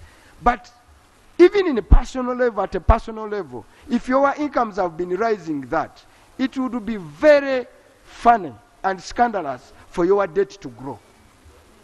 For the debt you fail to pay to grow. The debt can grow in economics, I know, but the one you are failing to pay cannot grow. So that's why for me this financial year, I think it's high time we capped any extra revenue we generate as a country should go towards tackling this issue of debt rollover. Now, Honorable Chivumbi, we can conclude? Yes, I can conclude. I know it's a very sweet message you're giving us. I'm going to conclude with the two items. Yes. The first item I want to conclude with is the road fund. Right Honorable colleague, I know the majority committee has come up with a very generous recommendation of the 1.5 billion per district to tackle the issue of road fund. But Right Honorable Speaker, we passed a road fund act. The road fund act, government has failed to operationalize it, save for the levy on fuel. The levy on fuel is intended, a portion of it, to go towards the road fund, so that local governments, our roads, under interconnectivity, you have enough money to rehabilitate and maintain a national road network. Government grabbed the money, took it for general budget support, and failed to actualize and operationalize the provisions of the road fund. Right Honorable Speaker, there are two issues here. One, we are going into some kind of rationalization. Members of Parliament, protect the road fund. Second point is, let us urge government to operationalize the road fund act, so that we put real money, secured, fenced for maintaining of our roads in the districts. MPs today, members of Parliament today are using their mega emoluments to maintain roads, to build bridges, and members of Parliament are voted in and voted out because of the poor state of the roads. Yet government failed to operationalize the road fund. Right Honorable Speaker, I want to end with this one, where I have a rebellion from my shadow minister. On this one, I even have a rebellion from my shadow minister, the one of the National Forest Authority. Right Honorable Speaker, it is high time, and I want to urge this Parliament to block the budget for the National Forest NFA. The reason why, 15 years ago, when they set up the National Forest Authority, our natural forest cover stood at 60%. They were set up with a mandate to protect and restore. Therefore, they were to maintain the 60 and add more to the natural forest. What has happened? 15 years down the road, our natural forest cover has reduced to 9%. 15 years down the road, we shall not have any natural forest standing on the watch of the National Forest Authority. Now, how do we continue to fund an agency that is more or less a terrorist in as far as maintaining forests in this country? These are proper terrorists. And I have been speaking to these guys, gentlemen, these armed officers in the Ministry of Defense. The question of environment, the question of protecting our is the question of national security. With our poor economies in Africa, for as long as the natural environment that my mother uses to grow cassava depends on, the regiment, the potato, the rains don't come, the people are going to march on the street. And therefore not be able to match them. That's why I call NFA a terrorist authority. And I don't care about the protection from my Minister of Environment here. I don't give a damn. So my own view, Right Honorable Speaker, is to urge this Parliament, unless you have a very commending case and commitment, We no longer get value for money by we gave them the army, we gave them police. These guys have soldiers to protect the forest. Instead, they are at 9%. It is high time we stop this destruction. And I beg to move. Right Honorable Speaker. Thank you. Thank you. Honorable Chivumbi, I'm going to arrange a meeting for you, the Shadow Minister, with the ED of NFA. You gave them army, you gave them the laws, but what other capacity did you give them? You might find that you still have that 9% because of NFA being there. I can tell you, big people, it's very clear, big people who have titles, okay? Big people who have titles of forests, they are smiling from your statement. They are saying, remove it, we take our forests, because NFA is blocking them. I can tell you, we know, we know. So to me, NFA instead needs support, and we can look into their issues, but it's very important to have a dialogue, and you take them on. And I will ensure that meeting is... oh, Chief Whip, please arrange that meeting, okay? Arrange that. It's very, very important, the recent teacher. Now, colleagues, we do have the committee we appointed to study the case of Jagari, the tax exemption of Jagari. We shouldn't go into the budgeting process again before that committee reports. So that committee, I'm giving them next week to present their report. Honor Masaba, are you on the committee? Thank you. Thank you very much, Right Honorable Speaker. And I was part of the committee, and we finished the report and submitted it. We've been very waiting good. for So we are going to give you space on the order paper, because I want to give you. I will look at the way you did the assignment.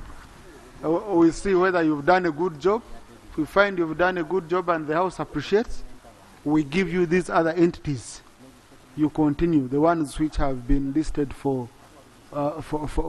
exemption, because you already have the framework, you already know how quickly it can be done, and we give you around 2 weeks so that you can expeditiously handle during this small break which we would be having as the Minister compiles more information to do with the budget. So, colleagues, we shall have a debate on that issue. Now, I received a complaint from the chairperson, Committee on Defense, that they want the Minister of Defense to present, to formally inform Parliament of the UPDF operations in DRC. And I tasked the Minister, and the Minister has told me the report is ready, because I want all this to be considered as we are budgeting and all that. So I'm going to amend, to adjust the order paper to allow the Minister to present that statement now. Crack?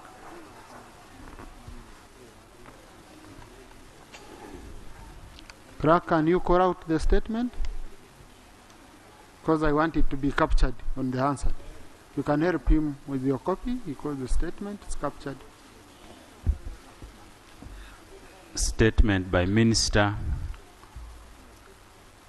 of Defense and Internal Affairs on Operation Shujaa. What? Minister of Defense. Minister of Defense and Veteran Affairs, statement on Operation Shujaa. Thank you very much.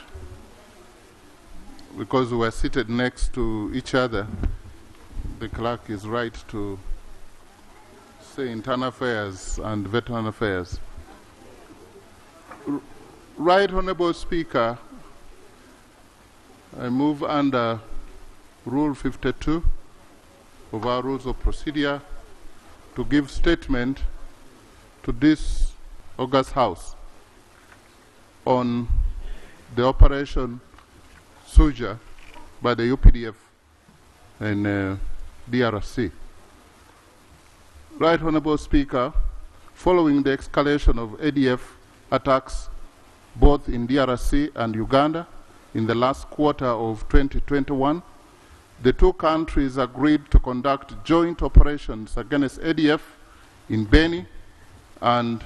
Sorry, Honorable Minister. ICT, can you adjust the statement to fit the screen? Thank you. And the Irumu territories in eastern DRC. Consequently, a memorandum of understanding on cooperation in defense and the status of force agreement, SOFA, were concluded in Bunia and Kampala, respectively. This culminated into the launch of the joint FADC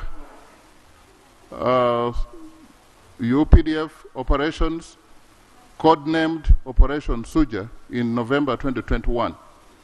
Under this bilateral agreement, each country is responsible for the command, control, and administration, as well as logistical requirements of its forces within the operation theater. The operation has evolved through phases, renewable every after 2 months. The joint operations, Operation Shujaa, remain on course with significant achievements registered. In 2022 alone, 424 ADF terrorists were put out of action. 81 others captured, 115 abductees rescued, 118 firearms with assorted ammunition, and 10 EIDs recovered. The joint forces continue to mount pressure against ADF elements in order to decisively neutralize the group. Right Honorable Speaker and colleagues, meanwhile, the East African Community Heads of State Conclave, held in Nairobi, April 2022, resolved to establish and deploy the East African Community Regional Force to deal with other armed groups and enforce resolutions of and enforce cessation of hostilities to create an enabling environment for resolution of conflict in eastern DRC. Uganda, as a member, is to contribute a battle group to the regional force to be based in Ituri province. UPDF has so far deployed advanced troops to the force headquarters in Goma, while the main body is already prepared, awaiting final administrative arrangements to deploy. Right Honorable Speaker and Honorable colleagues, I beg to report. Thank you. Thank you, Honorable Minister. I am going to do a few members.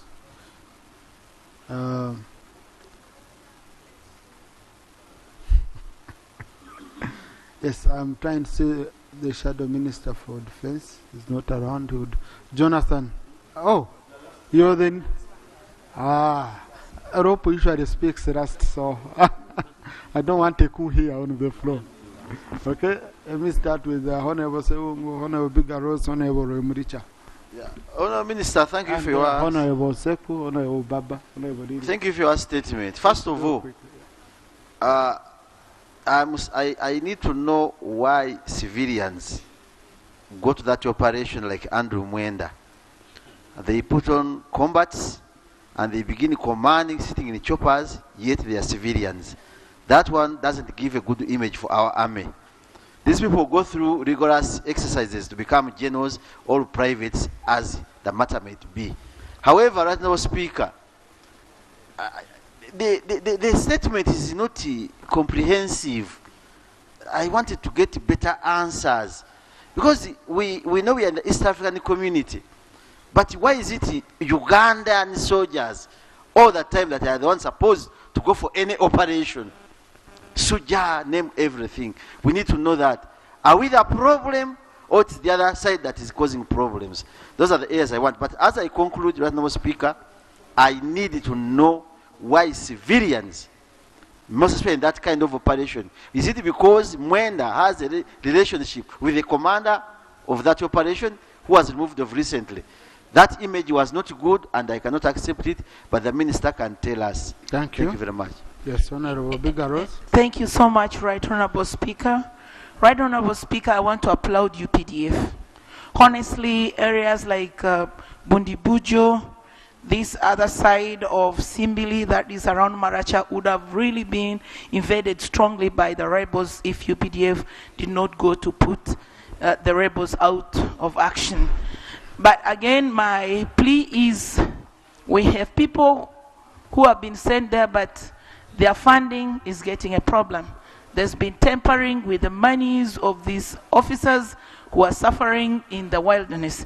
Kindly, can we put their monies correctly on their accounts and also the funds that are to help them while they are at the battlefield? They are small people, they cannot talk for themselves. But honestly, what belongs to Caesar should be given to Caesar, and God takes what is for God. Thank you. Thank you. Honorable Remricha.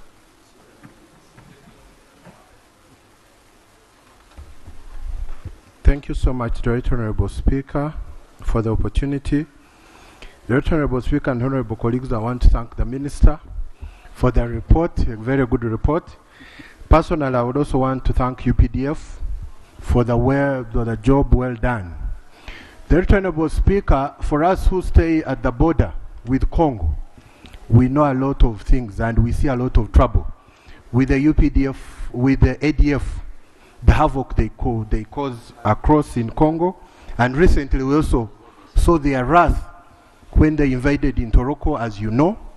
But the issue is that the Honorable Minister, your operation, because we know the areas in Congo, the soldiers now where they're stationed, they are in the areas of Boga, Mitego, and Chabi. But they have not really covered a place, because we have areas like Geti, Kasenyi, Chomia, Bunya, where really ADF is still operating, because they are just concentrating on this other side, Beni, Mitego, Boga, and they are leaving a wider area for ADF to operate, because even areas from Kasenyi to Bunya, people are being slaughtered. They are still being slaughtered on the way. So I want to ask the Minister and seek the indulgence that if the UPDF want really to do a great job, because what I know, UPDF can do a great job in Congo, they should also occupy areas of Geti, Kasenyi, Chomia, up to Bunia, up to Commander, so that ADF is wiped out of that country. I thank you, Madam Speaker. Thank you very much, Right Honourable Speaker.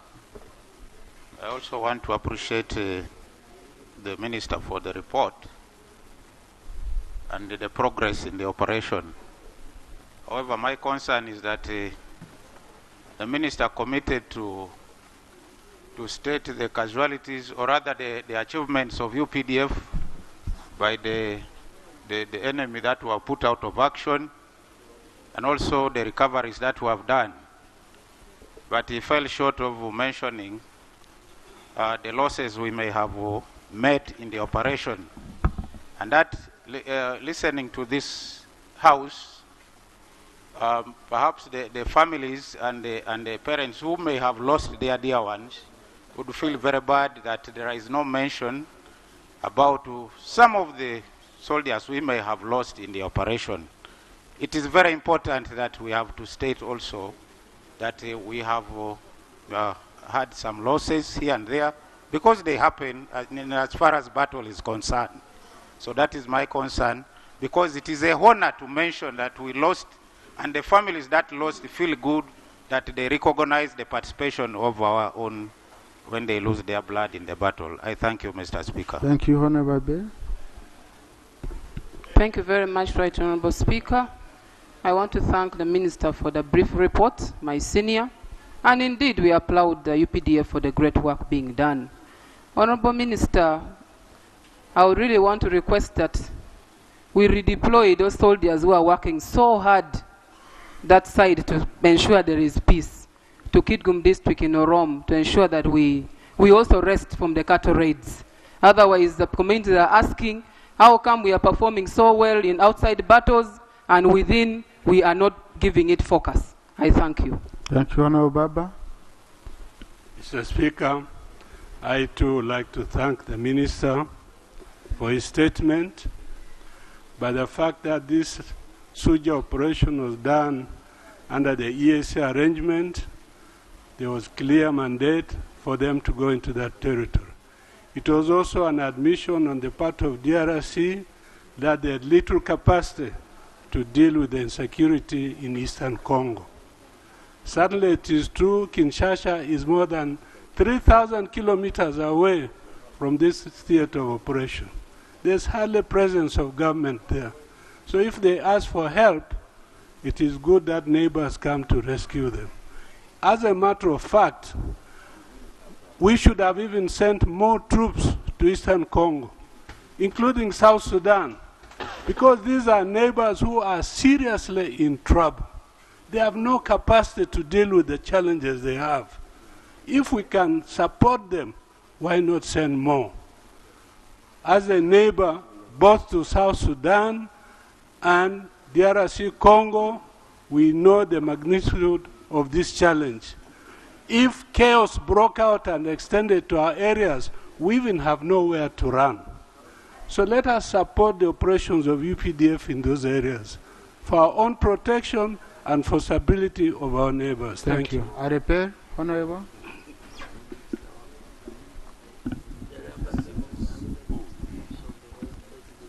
Thank you, Right Honorable Speaker. I'm not here to discount the success of UPDF in Operation Shujaa, but rather applaud them for what they have done. I just wanted to say that for the future, if you remember when this operation was initially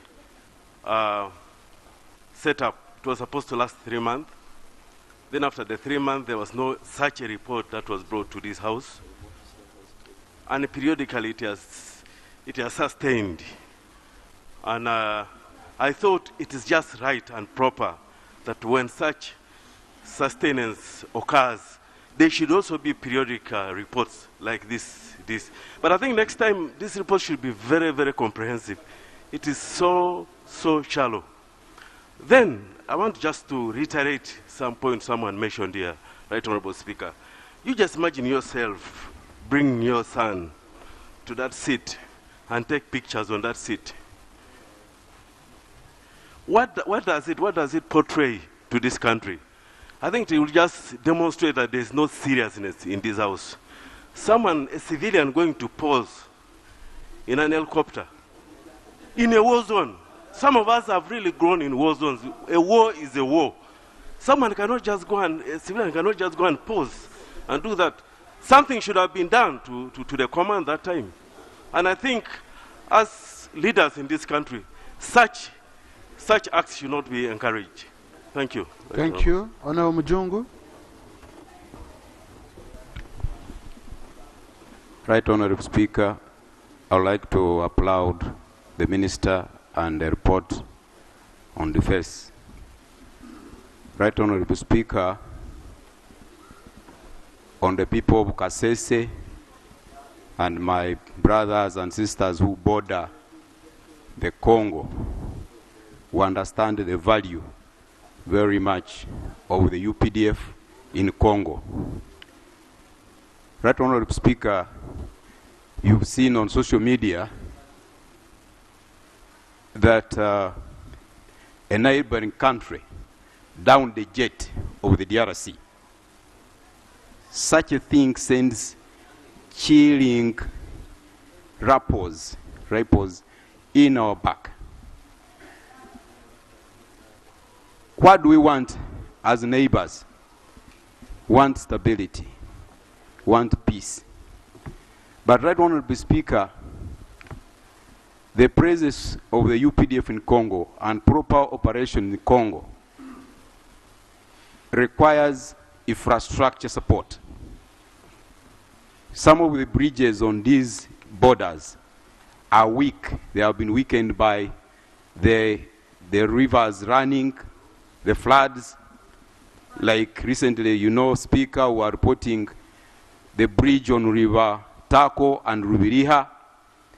The same story in the Bundibujo side. As we go into the budget, we would request that support is given to such bridges. Finally, Mr. Speaker, the people on this side depend on the Congo as a market. A lot of our products go into the Congo. So when the Congo is secure, then our pockets are secure. We get incomes. Right, Honorable Speaker, I also want to finally urge the Minister of Defense and Operation Shujaa to beef up intelligence system in Congo. The incident that happened in Kasese the other day, a few kilometers from Bondwe, in church, innocent people killed, maimed, and of course the whole community terrified, was so bad. I urge the security forces in Uganda and Minister of Defense and our President to beef up the intelligence in Congo so that we don't see similar incidents again. Thank you, Honorable Speaker. Honorable Beraro. Then, Thank you, Right Honorable Speaker. I want to applaud the Minister of Defense and other security agencies for the job well done. However, Right Honorable Speaker, while I appreciate the participation of the UPDF in the Democratic Republic of Congo, my concern is about the leakages back at home. Like the recent skirmishes we heard of in Nobujo and Kasese. Right Honorable Speaker, because where I come from, we border a forest, Kasio Hachitomi. There is current talk now that people have seen strange people within the forest. UPDF has not come out to declare itself. And remember at one time, ADF had operated in that forest up to Bahanga, Nyakazba Town Council. So my concern is about what has the UPDF done with its intelligence to detect those people who pass behind their lines to come and cause the mayhem within Uganda. And that one accompanies, Right Honorable Speaker, the recent action by the Ministry of Internal Affairs and Police by decimating the police posts. For example, in my area, the sub-county of Chahenda, Revenge, and Ubrere, they border the forest. They didn't have sub-county police stations. The small police posts that were there were reduced and the policemen taken inside. So there is no force, there is no intelligence that can detect that ADF is back. So I also ask at this moment that the Ministry of Defense works with Internal Affairs to rethink the decision to decimate police stations. Thank you very much. Honorable Kenya. Thank you, Right Honorable Speaker. First of all, I want to thank the Minister for the statement, but I have two questions. I want an assurance from the Minister that actually UPDF going to DRC guarantees peace to Uganda. I really need to know this because I need to understand that your stay in DRC guarantees peace, and why should it be UPDF specifically? Because any country can actually go and help DRC in maintaining peace. I really want to know because this is at the expense of the taxpayer. Ugandan government funds that and it's the Ugandans. So I want to know why it is that necessary. Do you guarantee what exactly? And also, Right Honorable Speaker, it's not the first time UPDF goes to Congo. The last time they went, they came with minerals and Uganda had to pay heavily, Ugandans. So can you assure us that actually they went to do the Shujaa thing, actually to chase the ADF? Because at the end of the day, Ugandans are not going to, I don't think Ugandans will pay next time, because in the International Arbitration Court, Uganda was told to pay Congo a lump sum, a lot of money. And we want to know exactly if that is going to happen again, because it is at the expense of the taxpayer. I thank you. Honorable Mapenduzi. Thank you very much, Right Honorable Speaker. I would like to join my colleagues in thanking the Honorable Minister, but most importantly, in thanking the UPDF for doing a wonderful job. It's important that we need to give them the support they need to continue ensuring the safety and the security of the citizens. Right Honorable Speaker, we are all aware that last year the DRC joined the East African Community. Now that is a very virgin area for Uganda. Well aware that the DRC creates a lot of opportunities. It's a country with a huge population of about 90 million. And there is so much that Uganda can benefit from DRC Congo. And of course we know that we can never have peace in Uganda without having peace in the neighborhood. And so it would be important, Right Honorable Speaker, to begin to strategically think on how Uganda can take advantage given this new environment that has been created by DRC joining the East African Community, but also, Right Honorable Speaker, as we pursue that, there are already a lot of activities going on between Uganda and DRC, including our people doing business in the DRC. I would like to give you an example. For the last several months, the people of Zombo, who do a lot of business in DRC, cannot move freely. We have seen pictures and complaints where trucks are lined up for over 2 weeks, and commodities are getting rotten on the road and all that. I think as we secure the safety of our people, we also need to see how we begin to put some of these infrastructures to support the people do meaningful business. Thank you very much. Thank you. Shadow Minister.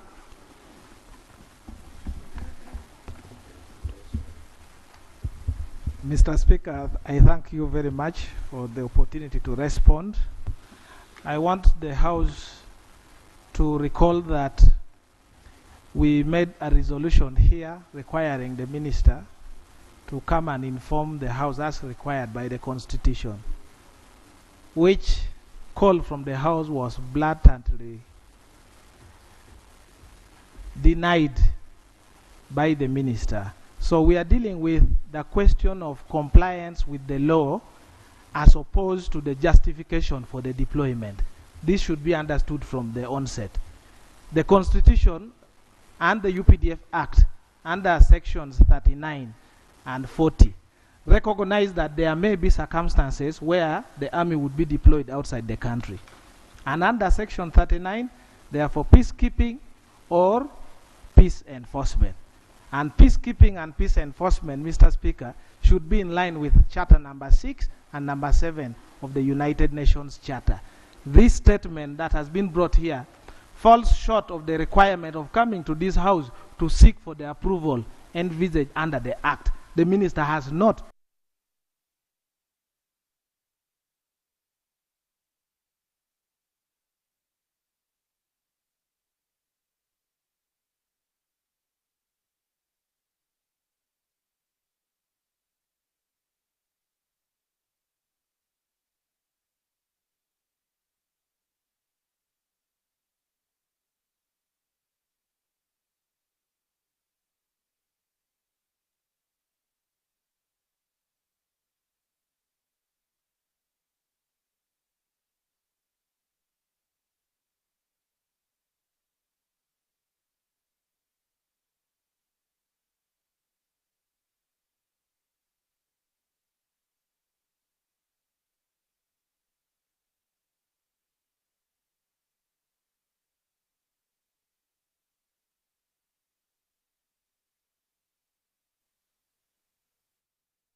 On the 26th of January 2023, Uganda will mark the 37th anniversary of the Liberation Day, when the ruling National Resistance Army stroke movement took over power. President Yoweri Kaguta Museveni will preside over the event that will have people of different walks of life join to celebrate years of liberation, peace, prosperity, and socio-economic transformation.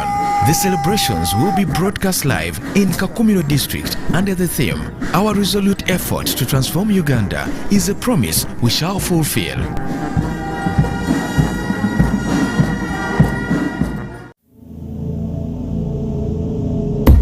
Growing up as a child, I used to play the game with balls made out of milk pints, sometimes banana fibers, and at times balls made out of clothes. I had a dream to one day play for the best clubs in the Uganda Premier League, with the hope of one day representing my nation at the big stage. I made it, and now it's time to represent my nation in the CHAN 2023 in Algeria.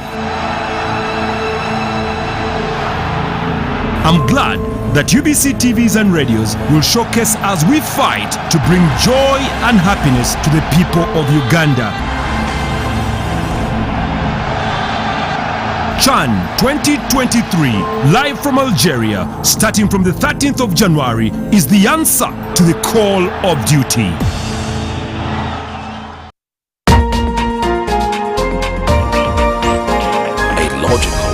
Deeper conversation. How many teachers in Uganda did you consult? But there's a mistake we are making. Which is good. Which is good. Which is good. Which is good. We went to this school, we ran to Western, we ran to Northern, we ran, then you come. Isn't that an achievement? Objective and non-partisan. Honorable Minister, there were a number of points. I want to start with you. Straight from the hearts of open-minded men and women. Money tends to move faster at night. So when people are not counting, don't take it for granted. Candid and authentic. Because Uganda is not Thailand. That's not correct, and we should stop that kind of mentality. So what I'm saying that's is a trick question. Don't answer. I'm not getting into that. I'm not getting into that. Tell him you speak low. I think that's where we are beginning to have a problem. I think what is going to kill the parish model are all the misconceptions on how it's supposed to run. I know that the Prime Minister is listening. Behind the headlines. Charles, let us agree. We liberalized the economy. We are several nations put it together. Why don't you appreciate that? What if it fails? I'm happy and he's a good lawyer because Amin is not in power. The Parish Development Committee is functional. It is there. That there is a parish chief, that the beneficiary is doing. So we look at expenditure, we don't look at revenue, and that is the challenge we are giving them from Minister of Finance. Your fountain of new knowledge, flowing into the mass body of knowledge. First get the knowledge of Bukedia, how they want to be modernized. Every Wednesday, 10 p.m. on your public broadcaster. You return money to the treasury, which is meant for the people. UBC, inspiring Uganda.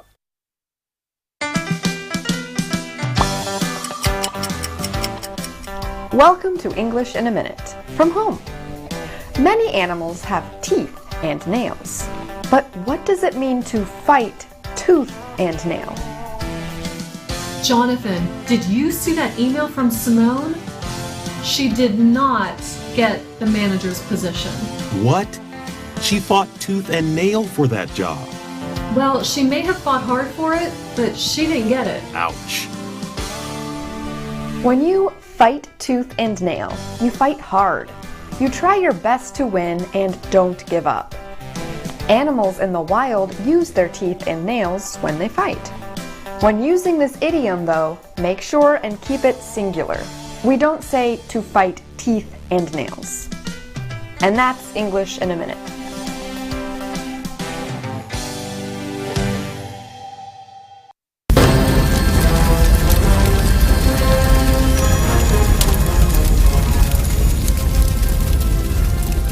The environmental conditions in Uganda are worryingly changing. We are so asleep that we cannot see the danger coming. Unfortunately, we tend to think about climate change as something that will happen in the future and very far away from us. But human-induced climate change is a silent, ongoing adversity within us. You don't need to wait for everyone to experience the climate change. in order to take action. According to a recent report by well-versed researchers from Twaweza, East Africa, conducted on a population of 3,000 household respondents from 300 enumeration villages across the country, people from the north and eastern parts of Uganda are severely affected by rising temperatures, life-crushing hailstorms, and heavy rain precipitation as a result of human-induced climate change. Who should take responsibility of degradation of environment? Should it be God? So that we go to pray when God has done his work, shall we be doing justice to God?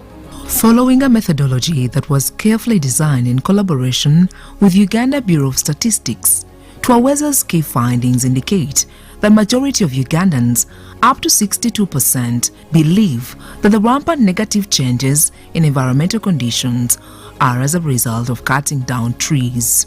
23% say it's a natural phenomenon, 15% say it's due to farming or the different agricultural practices on land, whereas 9% say it is a punishment from God and 3% believe it's as a result of environmental pollution brought up by modernity. When we were looking after animals, when our people used to do hunting, there are certain actually trees, vegetation that the people depend on. A case in point is, in looking after animals, we will eat certain fruits, berries called uchiki. We will eat fruits like iripako. We will eat fruits like ogo. It is sad that most of the affected areas are naturally dry, and yet people continue to destroy natural settings that actually support their food production, wildlife and freshwater supply in these regions. The changes or the effects have been experienced in a varied way across the different regions. In the east, they seem to have had it worse, as well as the north. Other regions, it's slightly lower. So, in line with equity, we cannot afford to just sit back, or we need to take action to ensure that those that are affected, there is something that we are doing about it. Going beyond disseminating Ugandan citizens' views and experiences on climate crisis, Twaweza's research also provides key solutions to mitigate climate change effects. 1. Strengthen resilience to ensure that communities have the adaptive capacity to effects of climate change. 2. Integrate and operationalize climate change measures with other government programs, especially those that depend on the environment, like the parish development model. And 3. Improve on the awareness and change citizens' mindset on the dangers of climate change and how to mitigate them. Based on what we've just discussed with the leaders of West Nile, I would like to invite the President and call on him to principally do for us 3 things. 1, facilitate and enable the enforcement agencies that are responsible for natural resource management in country to do their job consistently and efficiently. But also this means that he should use his powers to ensure that Parliament allocates a reasonable budget that supports their work. And most importantly, we need to promote alternatives to energy use, for energy use. In this case, the cost of liquefied gas for cooking, the cost of solar needs to be brought down so that people can move away from using firewood, using charcoal, to using cleaner forms of energy. Unless stringent measures to curb down threats to our environment are established and promoted, the east and northern regions, and perhaps a mighty Pearl of Africa, is headed for disaster.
6th of January 2023, Uganda will mark the 37th anniversary of the Liberation Day, when the ruling National Resistance Army stroke movement took over power.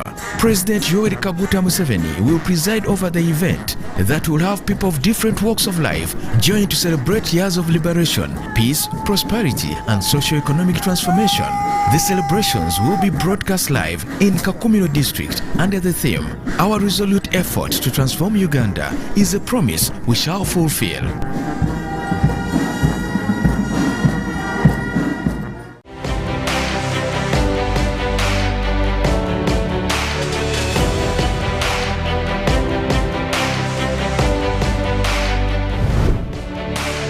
This is Chilling.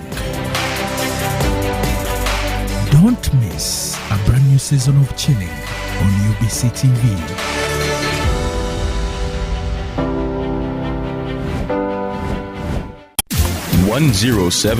.3 Kampala, 96.9 Mbale, 95.7 Jinja, 98.6 Soroti. You are all covered. UBC Butego.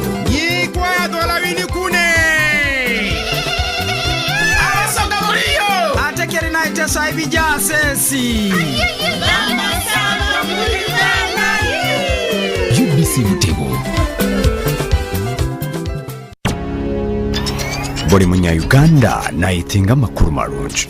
UBC West erina amakuru marungi kandi agali kwesigwa. Leero za program zaayo ziri omu Runyakitara hamwe n'Orufumbira. UBC West eine tekinologiya ey'omulembe eri kugibaasa kuhika omu bicweka byona omu ihanga nangu n'aheeru y'eihanga. Tukwatire aha frequencies zetu: Kisoro 97.7 Fama, Kabale 93.7 Fama, Hoima 99.1 Fama, Kampala 105.7 Fama, Mbarara 97.4 Fama, Footpoto 98.8 Fama, Masindi 5 Fama. Kurikiriza UBC West ohulira embaganiza. UBC West empika huna.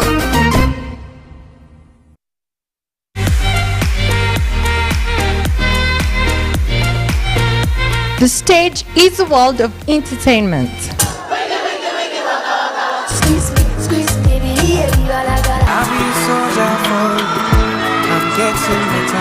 Get the latest entertainment, lifestyle, events and activities. Chats with celebrities that make headlines. It's your girl Zari, Mama Tifa. I'm in town, I'm in Uganda. It's showbiz. Join me, Mary. I intend to connect you to a lot of fun. Cause I know you want it, you love it, you enjoy it. All on Powerful Level Magazine, reloaded for you right here on UBC. Don't miss out every Saturday, 12 p.m. Man, what's a weekend without entertainment? To be boring, right? It would be a weekend without a vibe. There has to be a vibe. And what better vibe than Horizon Vibe? Hey, let's go!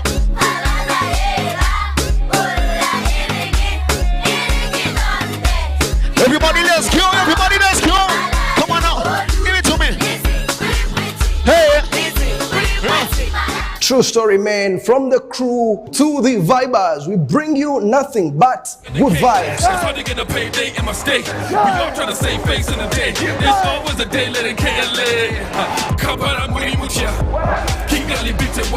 From celebrity interviews. The song Bikwasagwa I did with Shina Skies, I mean, that was a prayer to me. Video premieres. It's okay.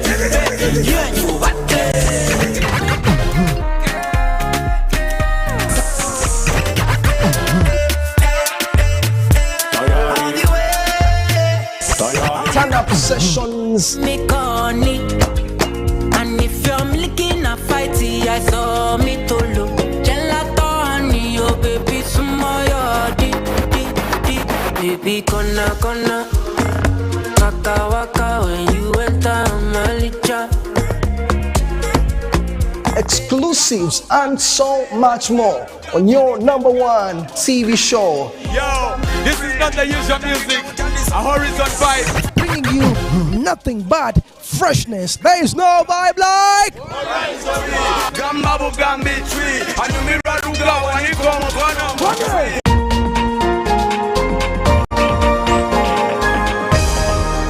This week on UBC.